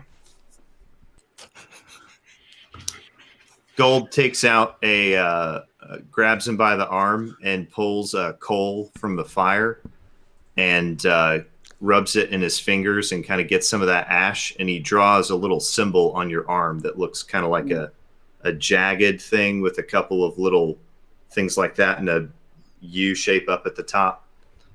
And he draws it on his arm. What is the meaning of this? If you're going to be near death, you should be on good terms with it. He taps on his arm. I hope that one is ready to be a man soon. The jungle is no place for a boy. Okay. So, let's have you guys go out. You walk out and it's 6 o'clock. You cooked for 1 hour, 7 o'clock. So you walk out about 7 a.m., as is good practice, not to come out right as it is as becoming light, so there's no darkness left. The day is no longer rainy. Sometime during the night, the drizzle that had been tapering has and gotten very low has now gone away. It's a brighter day, not bright, but brighter, and you are enjoying a slightly warmer, slightly brighter, slightly drier day. There's still, some water on the ground and it's humid, but hey, y'all are doing great. Also, you'll notice y'all have been going uphill or sort of into hills, which has caused the air to be a little bit cooler. You're going up and down hills, and this road also travels up and down some rolling hills that are increasing in steepness. You're walking down the road, talking to each other, having enjoyed your slumber for a while, your nice respite, and you find yourselves, as you're walking down, you start hearing a sound that's distant. It's not unpleasant, it's just an unusual sound in the distance, and it's getting a little louder as y'all continue walking, and you find yourself, are y'all all just walking on the road, which would be pretty normal? No, as soon as I start to hear the sound, I'm scorching off the edge of the road toward where Belvari is. Okay. I assume Belvari is already hiding in the woods off to the side before we... Belvari? Yeah, First. Belvari has been behind the group, and he is trying to hide from the group. And the sound you hear as you get a little bit closer, at first it could just be something in the forest, but it sounds like singing. He rolled a 20 for hiding. You hear something that sounds like singing, and it doesn't exactly. It's not a chorus. It's not a, raucous sort of thing that you'd expect from a random hunter or anything. It has a sort of otherworldly or ethereal kind of feel to it. You're unable to tell. You think there might be more than one voice, but you're unable to tell exactly how much. And it has a sort of hallowed sound that is let's call it voices that you would think were female voices, feminine voices, but again, not like saying anything that you clearly understand. It's not like words. It's not a chant. It's just some sort of vocalizations. Belvari tries to remember if he's experienced this sort of thing before. I will be happy to give you a check on that. Let me think here. Roll for me what would be the right check here? Why don't you roll me a history check to see if you've either seen or heard of something this could be. It's all of you can roll if you want to. It's a fairly high check. Especially, Yoshka, you're a bard, so you can try bardic lore. Sure. I'm game.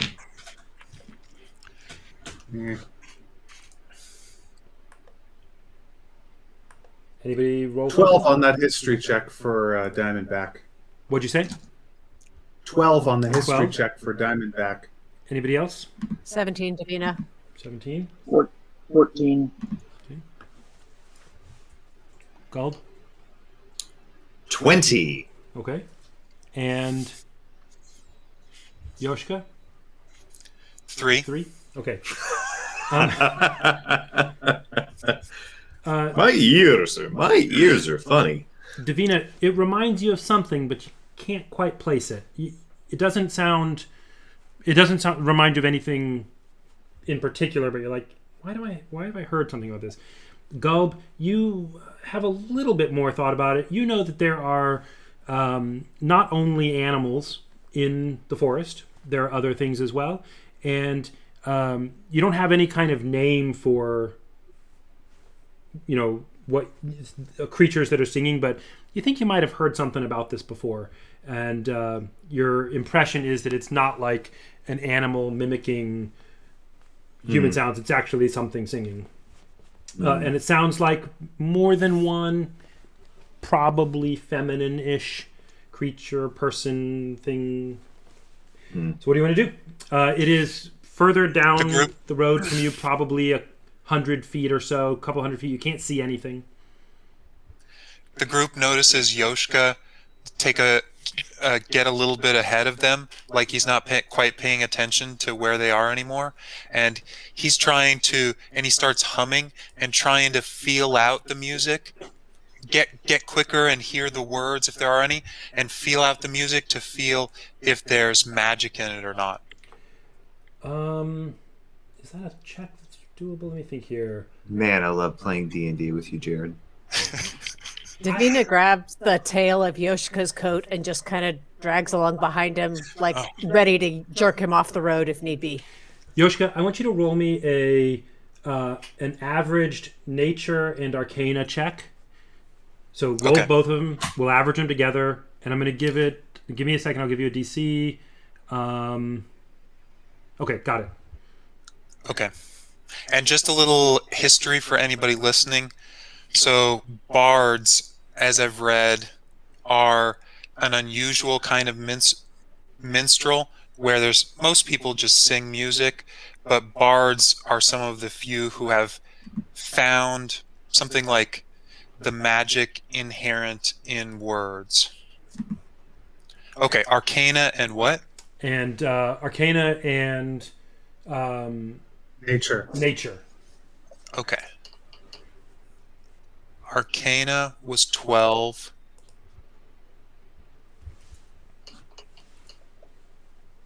Nature 15. So you've got about a 13, 14. You don't have a strong sensation of any kind of anything in particular. You just hear the music and you can tell it's different than a person, than a bard singing. Okay. At some point, it still does not seem to be threatening or anything. It's just sounds. It's just music. They are, like I said, the sound is coming from a couple 100 feet, 100, 200 feet ahead of you in the direction the path is going. Are they in the woods? Who can know? Are they on the path? Who can know? Or the left side, right side? You can just tell that there's some music in the air. All of you can tell that, as Gulp has illustrated. Yeah. Diamondback's check was not good enough to make him be cautious, so he's just following Yoshika. I think Gulb sees that Yoshika is trying to figure out what's going on, and he says, I believe these are ladies of the forest who live here. We have come near their home, or a place where they feel safe enough to worship. We should approach with respect. That sounds wise, yes. Maybe not me first. And maybe not even interrupt. But I would like to hear more. Yes, let's go. And I look at Davina as I say that, just kind of running it by her. Maybe we walk quietly, but not sneaky like the boy. Yeah, so we'll make an attempt to pass respectfully and stay on the path. Okay. Did you say these were ladies of the forest? Ladies? Okay. And as I get closer, I'm going to start softly harmonizing, trying not to interrupt, but trying to honor their song and enrich it. So, and Belvari, what are you going to do? Just sneaking through the forest. Okay.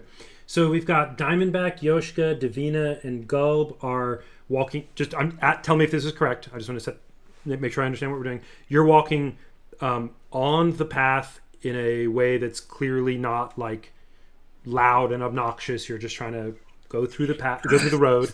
Belvari is kind of sneaking through the forest, off to the side, one side or the other. Is that about right?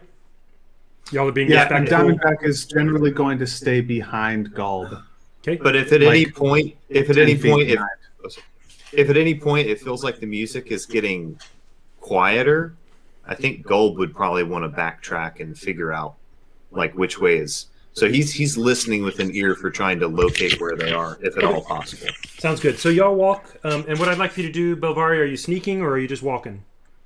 Yeah, he's sneaking. He rolled a 20 to sneak. Natural 20 for sneaking?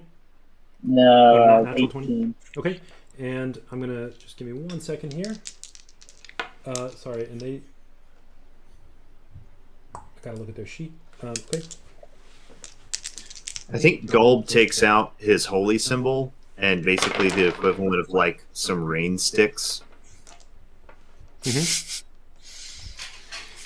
Okay. And so y'all are walking through. Now, as you walk for a good several minutes. You're walking at a slow pace, like a respectful pace. Like you might have somebody walking in a church or something. You're walking through and you can't tell a direction that the music comes from. As a matter of fact, it seems as though it's kind of just filling the forest. It's not, from there. It's just kind of the sound that you hear. And it doesn't seem to be like thousands or hundreds of voices. It's just a few voices, maybe in very, very good unison, but it doesn't seem to be coming from anywhere. And it is relatively, it doesn't seem to be paying any attention to you. As you go through, it gets louder, not painfully loud or anything, but it's, getting clearer and louder. Tell me, do any of you, tell me the languages you speak. Or Orc, Common, Gnomish, Elvish. Druidic, and Common. Orc and Undercommon and Elvish. Common, Giant, Orc, and Primordial. Okay. And Yoshko? So that would be like Orc. elementals. And that's it, I think. Okay. Yoshka, did you say? Gnomish. No. Okay. So you definitely do hear what you take to be lyrics, but you do not have any sense of their meaning. It is, if you guys were there instead of your characters, you would be hearing something that sounds a little bit like the Cranberries, but instead it's not. It's that kind of sound. Yeah. Something like that. Yeah. And you can't hear it. So a female voice, but like a Florence and the Machine, real like. Hey, the Cranberries are a lady and a guy, okay? Yeah, but they're known vocally for the lady. So you walk through, and the mood it has is not brooding, but somber and not bright. It's serious. It's reverent. And as you're going through, do any of you guys? It takes you several minutes. You're still walking through, and it's getting louder, and then it gets to a certain sort of stable point of loudness. It's not like painful at any point. It's just you're in the midst of it. Now you've been walking for a few minutes. Do you want to do anything else? To keep walking. How's Yoshka? How's the trying to match the music going? They have not paid much attention to that. Actually, what I would like you to do, Yoshka, I was going to ask you. Because I think based on how that goes, I'll tell you what Gulb's been doing. Okay. And Yoshka, I would like for you to please do a performance check. Okay. And also, well, no, just performance for right now. And Belvari, please make another stealth check now, because y'all have walked quite a distance. Not like a long way, but you've been walking. Oh, it was gonna be good, and then it was not. 8. An 8, okay. 14. Okay. 14. Yoshka, you're singing. You've increased your volume, and you're doing a good job of harmonizing to your perceptions, and they don't seem to be bothered by it. At least they're not doing anything, whoever they are. However, as you get a certain distance in, you hear everything with an extreme abruptness stops. Mid-note, there's silence, except for the blowing of some leaves. Normal sound. And then, go ahead, Gulb. I was going to say, I think Gulb would be interested to see what happens when he uses detect magic ambiently to just try to perceive the truth of his surroundings. Do you want to use some components for that? I do. Go ahead and decrement 2 different components. Done. Okay, and roll me an investigation check, and we'll do it with, the concept of detect magic. The concept. Okay. What you got? Rolling a d20 with. Did you want my Arcana check? No, investigation. Oh, I'm sorry, investigation. I'm sorry. That's right. Okay, there we go. Oh, okay, 16. Okay. Yeah, you have a sense. You do this as soon as you hear it stop, or just you've already were doing it. Oh no! As soon as it stops, Okay. he takes out his components and he does this, smears it on the insides of his fingers and thumbs and So makes a triangle and starts looking around. yeah, that's great. And you kind of gaze through this black mist. It's not like darkly black. It's just the normal magical mist. You gaze through it, and what you see is, as you kind of glance around, you see several spots in the forest. Two spots off in one side and one spot on another. And the two spots that were on one side seem to be suddenly dissipating. And you notice another two spots elsewhere sort of come into focus. They sort of do the opposite of that dissipation. None of you see anything in particular, but except for Belvari.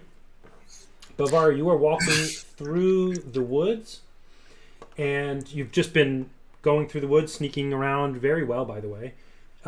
However, something happened, and you came unusually close, and one of them was alerted to you. One of these things, one of these creatures, and what you see something that looks like a woman, maybe, that is made out of a tree or something, with leaves shimmering on it, and long, unnaturally for you, long arms and fingers made of wood, and faces that are probably something like sort of exotically beautiful for being humanoid, but not, and tree woodishness.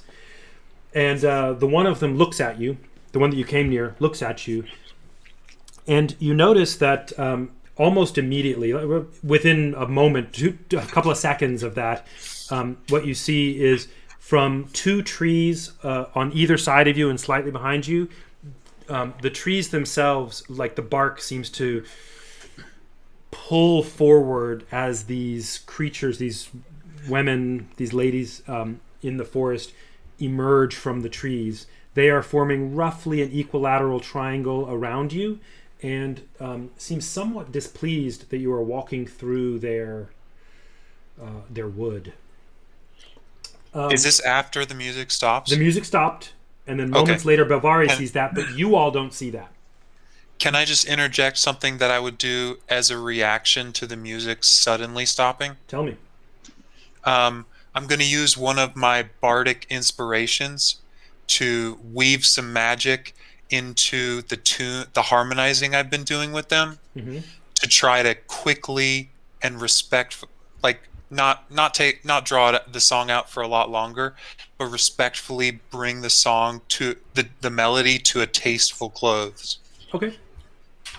I don't know what bardic inspiration does, but that sounds cool narratively.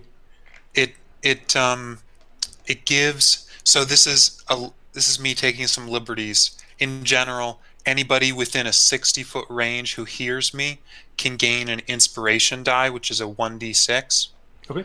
So their experience of it would be I'm kind of blasting it out. I Sure. don't see them, and I don't know if they're 60 feet, but I'm exerting real energy to do something of a like friendly harmonizing ending of their song. Okay. Definitely all of you on the road get that bardic inspiration die. So you're within 60 feet for sure. Belvari, all three of them seemingly in unison say the exact same thing, or you think it's the three of them. It's very unclear. They seem to be speaking again with a lilting musical quality, and it's got a sort of... You don't understand what they're saying, but they don't seem happy with you. Belvari kneels down and he scratches into the ground in Druidic, just like, do you understand? They make no meaningful response and are maybe not quite glaring, but close. Okay, Belvari would just kind of like back away. They have a roughly equilateral triangle around you. You back away, meaning like between two of them. The direction I came. Okay. Okay. Then let's see. Give me 1 second here. Everybody roll initiative. So Belvari knows how to roll. Oops.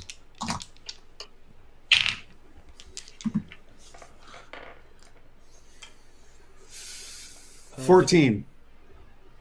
Gulb was a 12. Davina, you rolled a history check accidentally. I Wrong think. one. Yeah, give me a second. Diamondback had a 14. 17. Yoshika had a 17. Gulb had a 12. What did you have, Belvari? 11. And Davina? A 1. One. Okay. Great. Oh, No, but it's a 3 because you have +2, Okay. I'll take it. right? Yep. And Yeah, initiative isn't like a failure pass thing. Yeah. Man, I got a -1 initiative with Sleen. wow. you get minus something? So the dryad, these are dryads. Forgot. I shouldn't. I don't know if I was saying. Okay, Yoshka, you're the first one to go. You find yourself. You can tell because you heard the voices talking, something like that. They're around a neighborhood of about 80 feet off into the to the right hand side from where y'all are facing, and slightly behind you. That's about where you would have expected Belvari to be. You hear the voices over there, and you can tell they're not happy. They're not exactly angry, but they're displeased. And you're in some kind of sacred place, as Gulb suggested. You feel like that's probably right. So it's your initiative. You're 80 feet away. Oh, it's your turn. Okay. I am going to. I'm going to call to Belvari to come out of the woods. Okay. Is that your turn? Yeah. Okay. Diamondback, your turn. You're still on the road. Yoshka is still on the road, and he has seemed to call to Belvari. Yeah, Diamondback is going to just get his. Wait, stay here. Just give him a chance. He's gonna, yeah. Diamondback is gonna get his sling and his like component pouch ready, and he's going to back up a little ways. No. Don't take out any weapons yet. Oh, Y'all have this exchange in real time. That's what's happening. yeah. Diamondback sort of shakes his head and gets out his sling and holds it ready, and backs up a little ways along the road. I think I would have seen where Yoshka was like directing his yelling to, and that you it's a heard their little ways voices. behind us. Mhm. So I'm going maybe. I was 10 feet behind Gulb. I'm gonna go maybe 10 more feet back, Okay. Sounds good. It is now Gulb's and turn. I'm gonna Sorry, go be ahead. looking to my right. I'm gonna be looking to my right towards the action.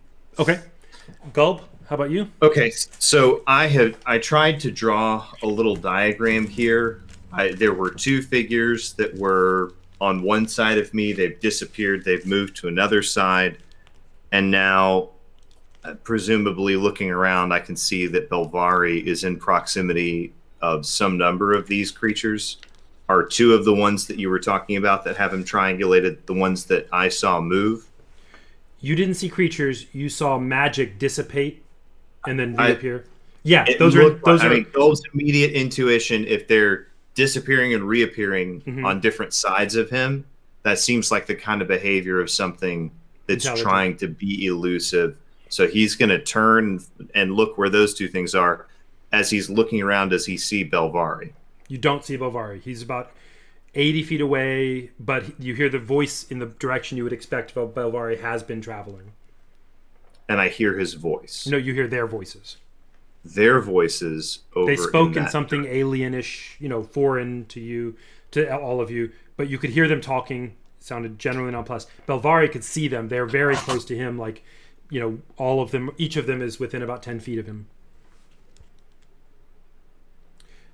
I think Gulb would take a large step towards them and then plant his feet and say in a very loud voice, I am Gulb, servant of the Stormcaller.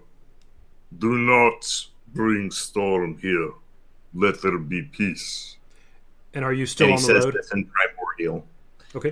No, he's gonna move in the direction of the voices if he thinks that there's a chance that Belvari is in that general direction.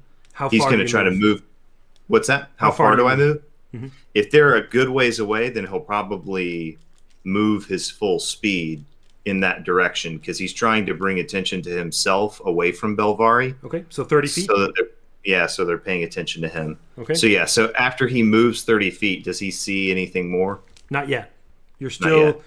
just to give Josh the information, you're still about 50 feet in the forest away from that place where you're looking, and Belvari is kneeling down now. So basically, Gulb has just spoken in primordial, and he's hoping that these dryads might be able to hear this. Right. And he's basically trying to identify himself as a holy person, as someone who he there's some phrase in primordial, I'm sure, that means the god that he serves. Can I make a persuasion check to try to persuade them to? No, not right now. No. Okay. Nope. Belvari, your turn. Ooh, do I Belvari will disengage and move 30 feet. I do. I think Gulb is actually going to use a thaumaturgy thing, so all that happens at louder. Okay. There you go. Sounds fine. Go ahead. Sorry, Belvari, you're going to disengage and do what? And move back away 30 feet. Remind me what the disengage... That's an action, right? Yeah, it takes away their ability to do attacks of opportunity when I... Okay. If they were going to. Okay. And you're going to move which direction? I'm backing away in the direction I had been going. Okay. 30 feet. 30 feet. Sorry. I have From a the little direction. picture. Okay, and it is now the turn of these creatures, these dryads. They seem to be acting as, so far, always in unison. Although this time they aren't doing the exact same thing. They're doing it together. Their turns are happening at the same time. One of them, give me 1 second here. Sorry, I have their little sheet here. One of them makes a chant, again in this strange language. And what I need you to do, Belvari, is make a DC 14 Wisdom saving throw.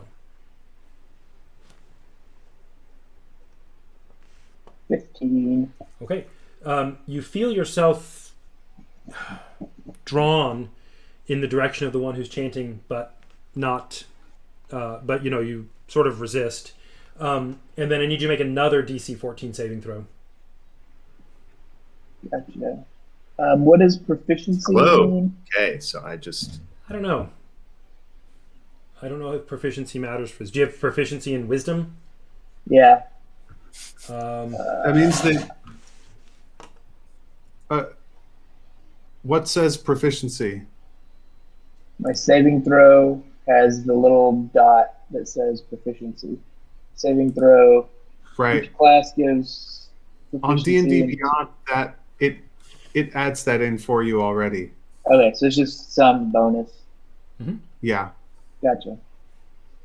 Okay, so you said another wisdom? Yeah, same wisdom, DC 14. They're acting kind of in unison here. Yeah, only 9. Okay. Basically, you hear this, a different one than the one who was just chanting is also chanting in unison with the first, same kinds of things. They're a little bit different. But what happens is you suddenly find yourself enthralled by this creature, this really excellent creature of the wood. You regard this dryad as a trusted friend that needs to be heeded and protected. You're not under their control, but if they ask you to do something, you will do it in the most favorable way that you can. No. Anytime the Dryad or its allies do anything harmful to you, Belvari, you can repeat the saving throw, and it would end the effect if you're successful. Otherwise, the effect will last for a day or until the Dryad dies. Or there's some other conditions that we don't need to worry about it, but if it comes up, great. And then, let's see. A different plane, or they can end it themselves if they want to. Great. So one of the Dryads. Now you are very much interested in. You're good friends with this Dryad. You've known each other your whole lives, basically, and you really want to make sure that she has everything she needs. Also, Gulb, I need you to make a DC 14 saving throw. Is Gulb there? Looks like he may have disappeared. Yep. In that case, we'll do something slightly different. Oh, wait. Is that... Josh, are you back? No? We'll do something slightly different. Okay. Or I can make a DC saving throw for him. I just realized. It's a good idea. Yeah. Let's Or we just lost track of him in the woods. Nope. Is he back? Josh away. Nope. Okay, so...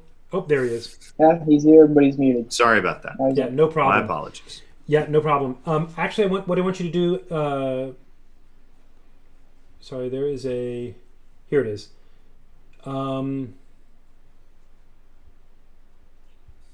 What did I miss in the last 6/60 seconds? I need you to make a DC 14 wisdom savings throw. Woo! Okay. Wow, that's one way to come back to the table. Yes. 23.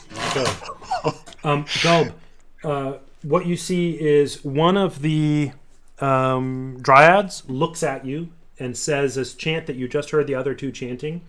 And you feel very much inclined towards that Dryad, but then you kind of shake it off and realize, I don't think I know that. No, I don't know her. It is now Davina's turn. So I got cut off just briefly there. Belvari got enthralled, and then what else happened? And then Gulb didn't quite get enthralled. What your character has seen is that we were walking along the road, the music suddenly stopped, Yoshka sang along with it for a little while, and then Gulb darted into the woods. Yeah, and you don't know anything else. No. Although you have heard them chanting of some kind. You have heard some ethereal chanting, but that's all you know. Yoshka and Diamondback are still standing in the road. Gulb is no longer standing in the road. You were right behind Yoshka. Okay, I'm looking at my tools. I've got nothing coming to mind that could be useful.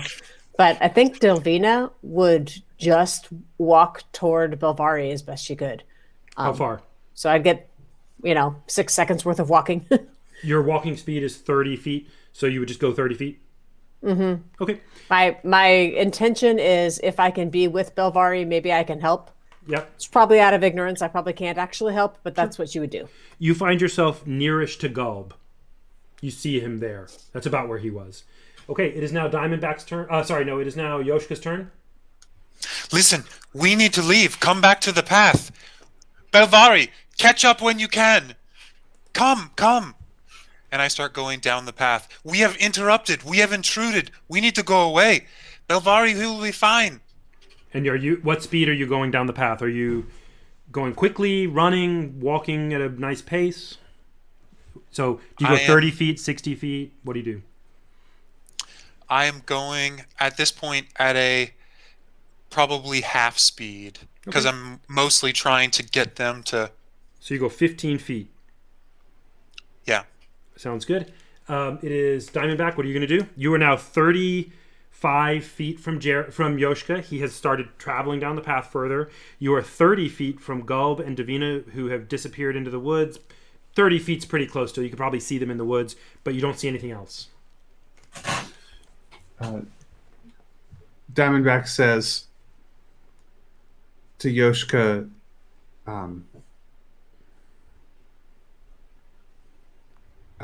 Geez, what does Diamondback do? Let's see how brave Diamondback is. That's a good I was question. trying to be persuasive. I don't know if you want to use that as a mechanism for. Oh, Diamondback is feeling pretty cowardly at the moment. He is, I suppose, scared of these voices.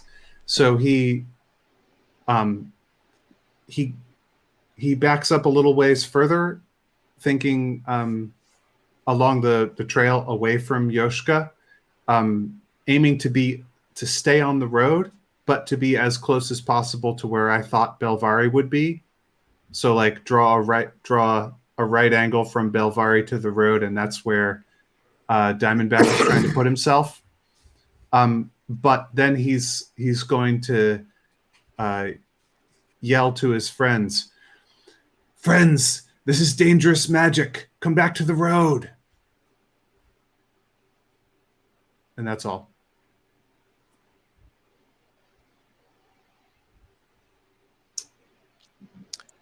You there, Sir Robert? I'm sorry, I was muted. It is now Gulb's turn. You are in the forest. Davina has joined you.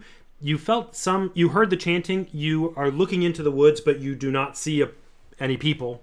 And I'll tell Josh, not Gulb, these people look like trees, so you don't see them.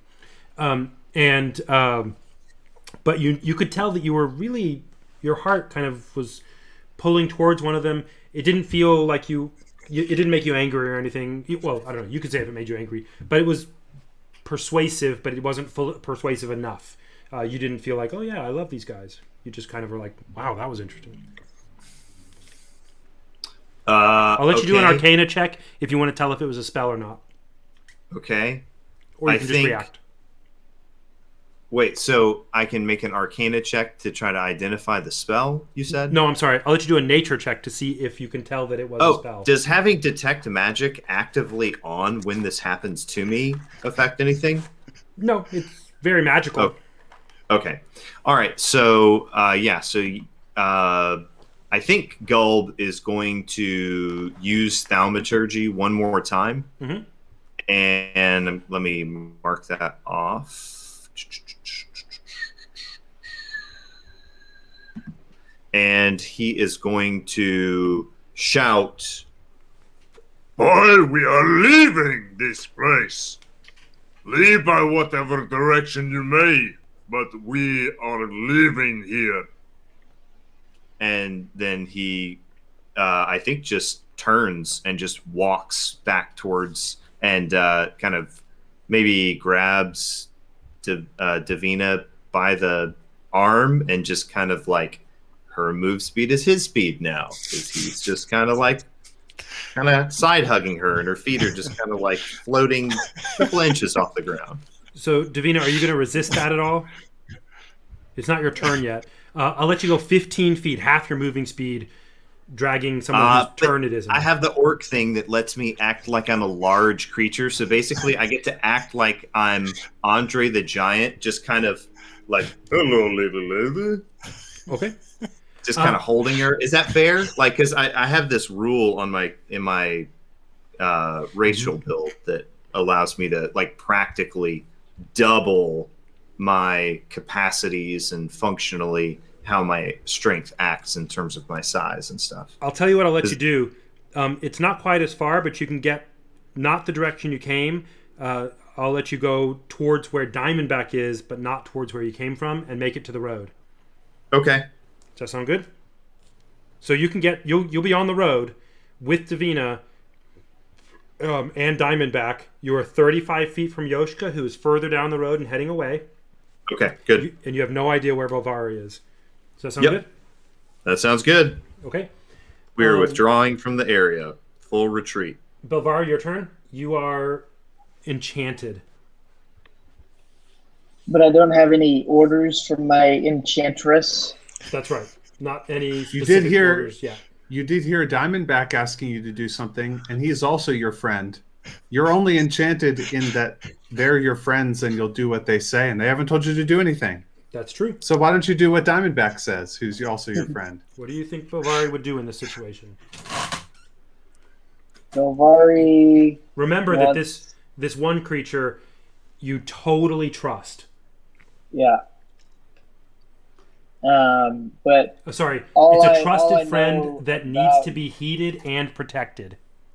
yeah, protected is one thing that would make me want to stay here. It seems like everyone is saying to leave, including the person that I deeply trust.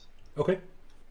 So I will continue backing away as I did before.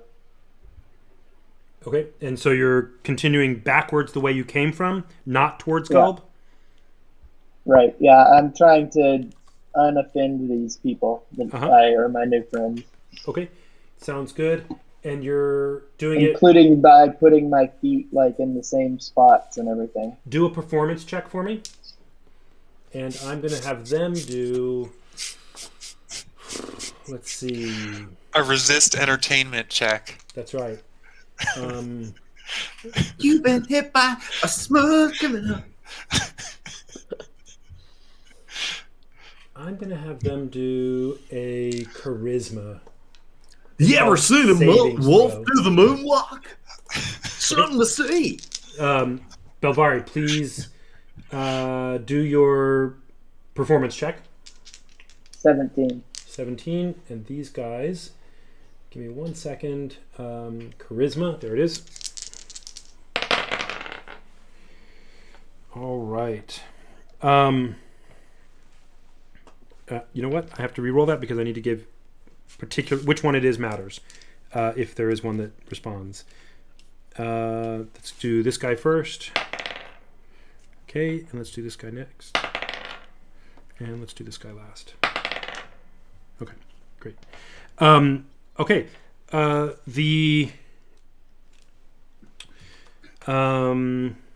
now it is their turns. Belvar, you moved 30 feet away, further back the way you came from with a good performance.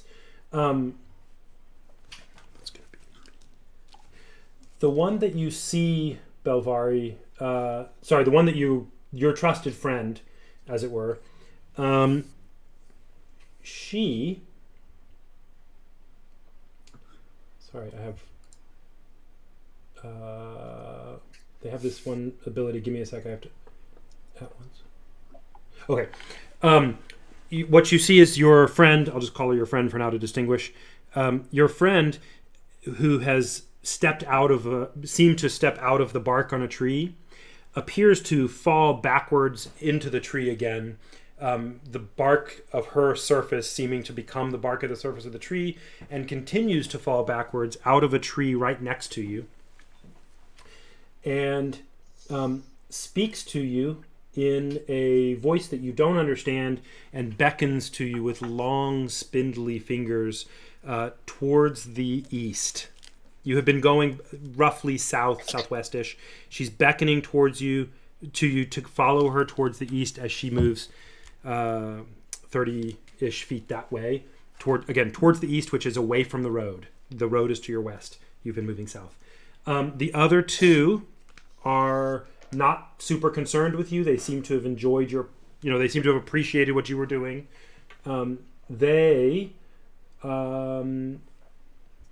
Here's what Gulb,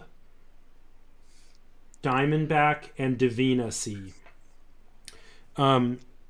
You don't hear anything, but about 15 feet off the ground, the tree, one of the branches of the tree, on the right-hand side of the path, the road, one of the branches seems to suddenly be kind of alive and pulling out of the tree as though it were another branch hanging from the tree. You see one of these feminine-formed creatures looking like a woman whose feet join to the tree and are a branch. For those of you interested in the D&D aspect of this, they're using tree stride to move between trees. And they emerge from the tree, but not all the way, sort of hanging from the tree about 15 feet up as though they are branches, and are just watching you keenly. They don't take action against you, but they are clearly like showing themselves to you. The other one does something similar on the other side of the on the other side of the road, and basically you could think of them almost as sort of like not quite scary, but definitely otherly. They have this kind of numinous awe about them that is like a gargoyle of the woods, a natural sort of creature, and they're sort of peering at you in an unblinking fashion. They have appeared to you on these trees about 10 feet back from the direction that you came.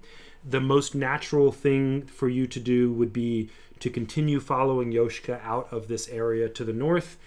You do not know what's happening with Belvari at all, and you see these two, let's call them like beautiful woodland gargoyle tree creatures staring at you as they don't do anything further, but these women of gargoyleness, treeness, beautiful.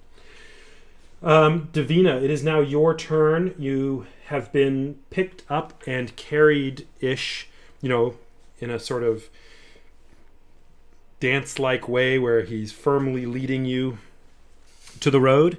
It is your turn to do something now. You didn't use your action to do that. Your action was done to you. That just happened at me. An action. Yeah.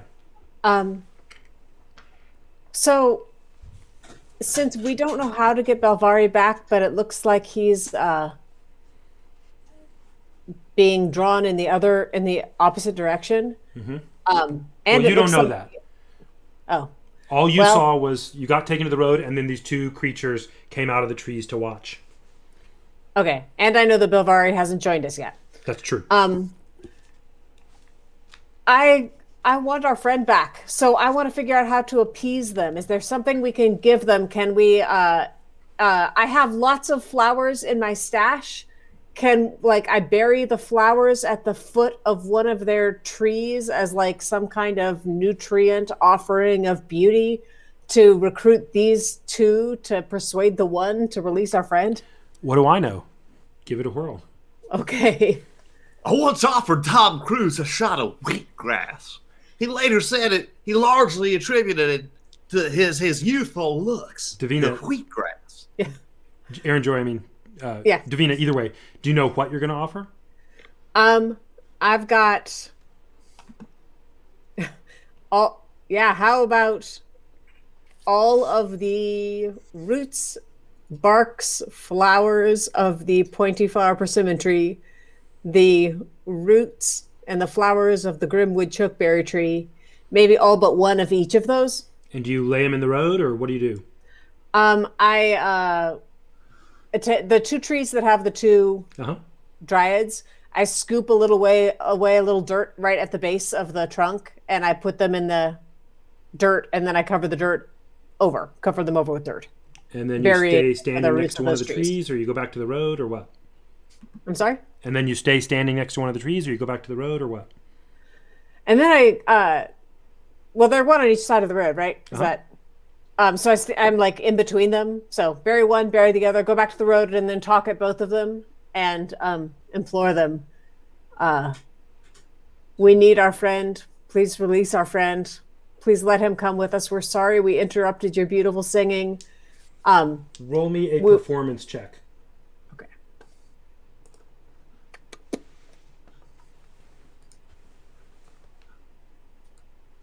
Seven. And as you move towards each tree to do the burial, they sway towards you as though branches in the wind, although there's no wind. And as you move towards the other tree, they both kind of sway towards where you go. And then as you move back to the center of the road, they return to where they are, and they continue staring at you, seemingly unmoved by what you've done. It is now Yoshka's turn. You are 35 feet away from the trio of Diamondback, Gulb, and Davina. You are north of them, 35 feet approximately. You've seen Davina do this. These creatures do not seem moved by her attempt at communication. They don't seem to specifically understand her words. They don't seem to have any interest exactly. Well, they had interest. They just didn't... They're not doing anything. Okay, I'm going to use my full movement to go away down the path while saying, "Come on, let's go. We can wait for him once we get out of range of these guys." Okay. And his full movement, are you dashing or are you just moving? Like 60 feet or moving. 30 feet? 30 feet. Okay. Sounds good. Diamondback, what are you going to do? I am going to follow Davina's lead, and I don't actually know whether they're magical, but I have 2 flowers of the rat bark lemon tree in my component pouch, and I will, standing in the road, I will slowly unwrap them and approach in the same way that Davina did. I'll approach first one tree and then kneel slowly and lay the flower down at the root of the tree, and then approach the other tree and lay the other flower down at the root of that tree. Do a performance check, and after this encounter, just to let y'all know, after this encounter, we'll stop for the night. But I'm going to use the bardic inspiration die that you said that I had from Yoshka's original singing to add a d6 to that. Okay. And then I'm going to use my inspiration as well to roll it with advantage. Deal. And I just want to let y'all know. What is the check? It's performance? The reason this is performance and not persuasion is because they don't speak your language either. Right. I'm letting the players know, not the characters. 18. So 18, and then let me roll my d6 here for the inspiration. So a total of 20. Okay. And just to let y'all know what I'm doing here, I like it to be transparent because I'm making these sort of cryptic rolls, but I'm having them roll charisma since it's a performance persuasion thing. I'm having them roll charisma rolls, and if you are higher than theirs, they sort of get your performance and like it, and if you don't, they have some other reaction. One of them, you had a net 20? Yes. Okay. The one on the right-hand side of the road, when it sees you lay these down, what you see is it. I'm going to take its turn right now, and just to tell you, because it's better for the reaction. It's this branch, like I said, it's kind of hanging out of the tree by its shins, basically like a branch, and it basically folds down and melds into the tree, and then you see one of the roots of the tree right near where you laid the right-hand side one. One of the roots of the trees almost seems to stand up. The root is still there, but the creature stands up, grabs everything that Davina and Diamondback have offered, folds back into the tree, reappears on the other side as a root, grabs that one as well, folds back into the tree, and to the best of your ability to tell, is no more, is not around. The offerings have been taken. It seems like she's gone somewhere, and the other one is still watching you from the trees. And I'll just say unmoved, seemingly, by your performance. Gulb, your turn. I think Gulb is just staying frosty, so he's. I think he would probably try to do some kind of whistle, maybe, for Belvari to hopefully respond to. Yeah, okay. I think Gulb would basically whistle in some way that. Yeah, surely Gulb has used whistles to communicate with the group before. He just does a really loud version of something that he's done before. Okay, sounds good. And the one that is near you, it's a very different sound than has been filling the forest.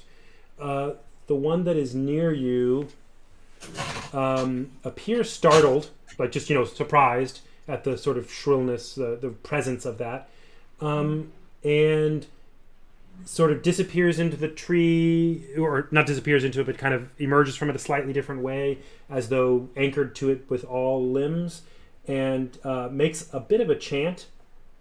And sorry, 1 second. I'm looking for. There it is.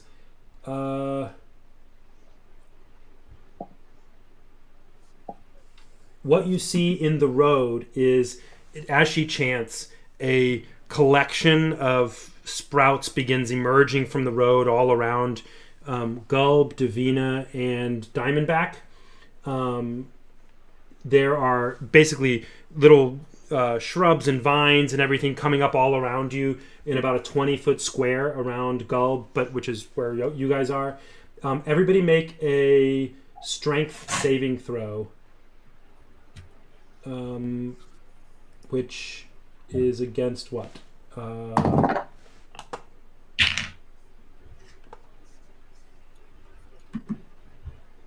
What'd you roll? 15. Okay. Gulb has a 21. 21. And just to help me understand this, how do I know what the difficulty class is of this? Matt, do you know? It's going to be their magic save DC. Okay. It'll be on the it'll say this creature is a spellcaster that uses such and such stat. Its spell save is such and such. Okie dokie. I'll just use the same one as for the Fey Charm, because that's the one I see. So a 14. Davina, you had a 21. Diamondback, you had a what? Diamondback? Sorry, I had a 15. Okay. So Gulb is entangled by these things. Makes sense. They were chanting at it. He is currently... Spell save DC is 14 for a dryad. Okay, great. He is currently... Gulb is currently restrained by the plants. You can use your action on your next turn to make a strength check against that same one. On a success, you can free yourself. You are entangled. And I love with it too the idea of like just a single vine goes over just 1 foot, and he just can't figure out why he can't get loose of it, and he's like, ah. Davina and Diamondback, y'all probably, I'll let you interpret, but you might be freaked out by this.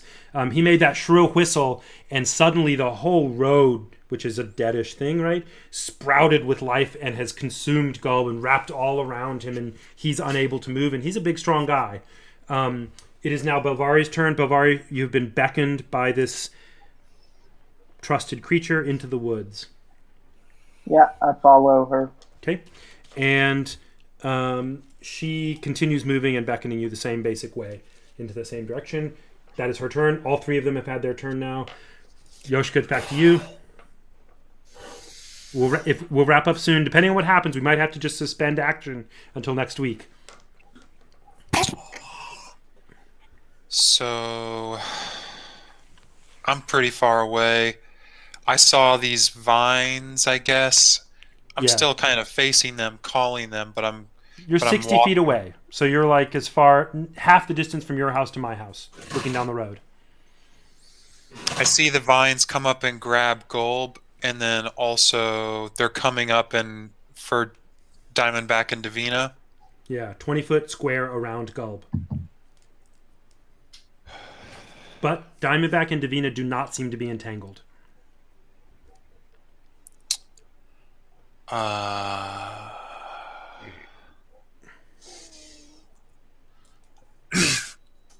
Does fairy fire actually make real fire, or is that just something you see? Okay. It's not an offensive spell. But it is offensive. It is an aggressive spell. Right. Can we give Gulb something to offer? Like, we know that our throws saved us, but our characters, the two of us that gave an offering didn't get captured, and the one that didn't did. Oh, I think, or it cast or Diamondback knows that it cast a spell on us, and you and me were able, because it was a strength saving throw, right? So you struggled and got free. We struggled and got free. Okay. And he didn't struggle. He didn't do good enough at it. And he was the one who whistled, so you might interpret that as it being focused more on him or something, or maybe not, you know. Yoshka? It cast a bad spell on us. Mm-hmm. Okay.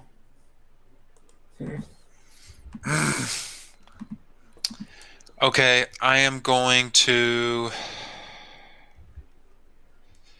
Seeing Gulb get all tangled up is troubling me, so I'm gonna...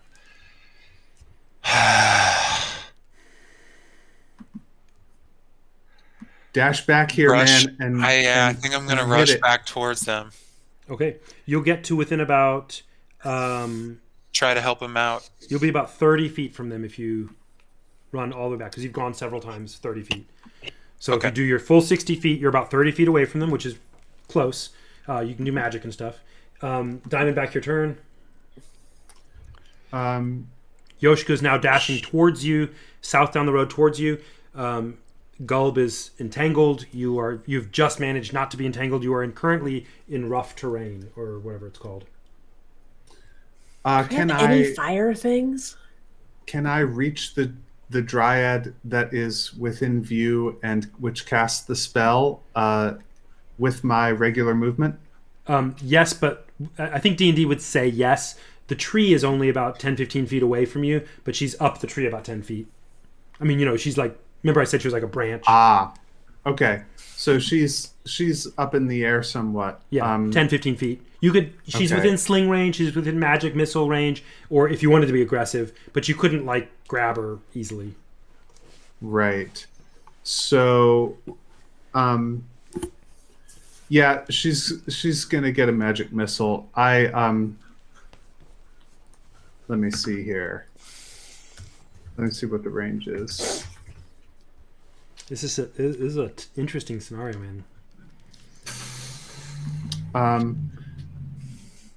So I guess I want to get close enough that I have a clear shot between the trees. You definitely see they were on trees that were nearest to the road.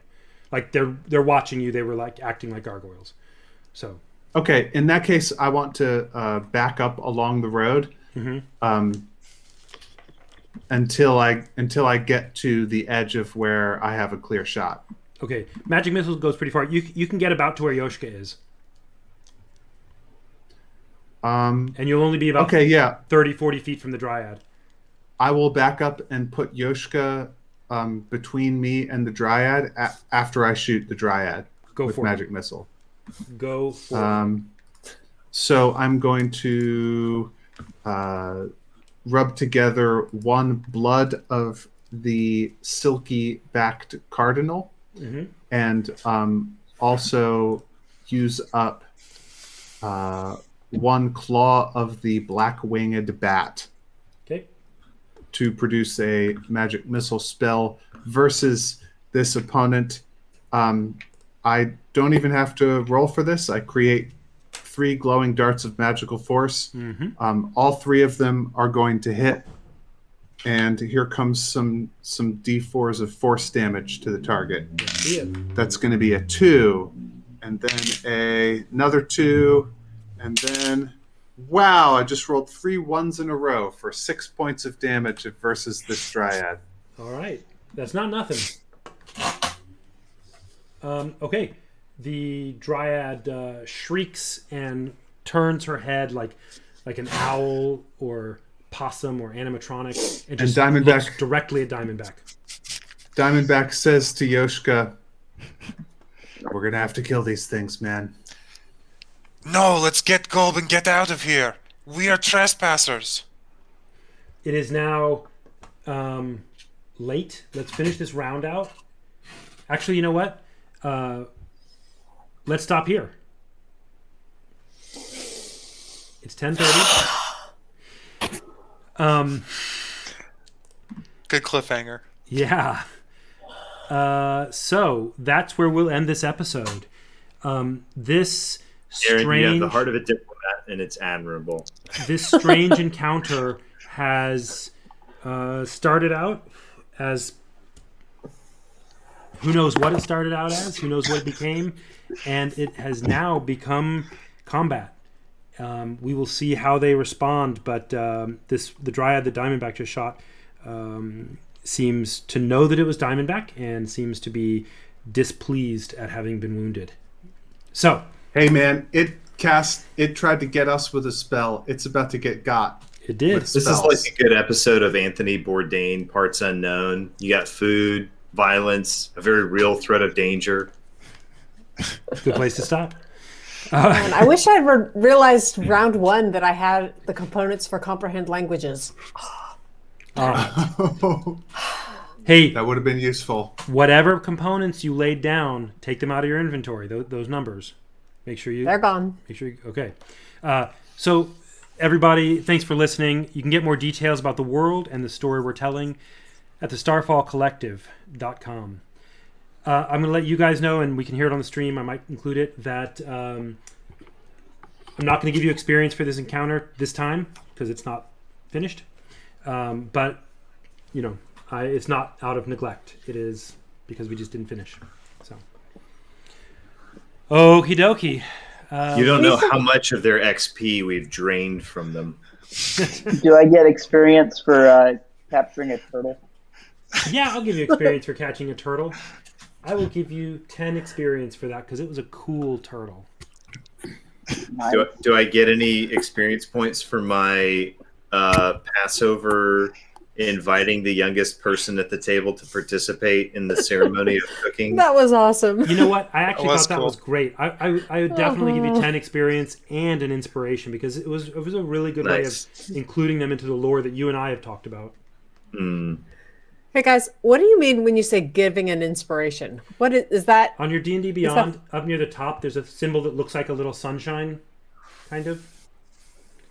There's a Oh, box that unless says you have it. inspiration. I And see if a you box. click on it, it puts a little sunshine there. Oh, yeah, okay, that's it. I was doing it from memory. See that one that says Okay. inspiration? And what Yep. that is that's just a sort of a sort of special thing that you, the player, can choose. Hey, on this roll, I'm going to roll with advantage. Okay. So if the DM likes what you did, he can give you inspiration, and your character can only have one inspiration at a time. You can't build them up. Stockpile. Um, Okay. And you can use it to get advantage on a roll, but that spends it, and then it's gone. So did you use that when you used a thing that Yoshka Yes. get? Okay. So I Yep, still so he have gave- the Yoshkas.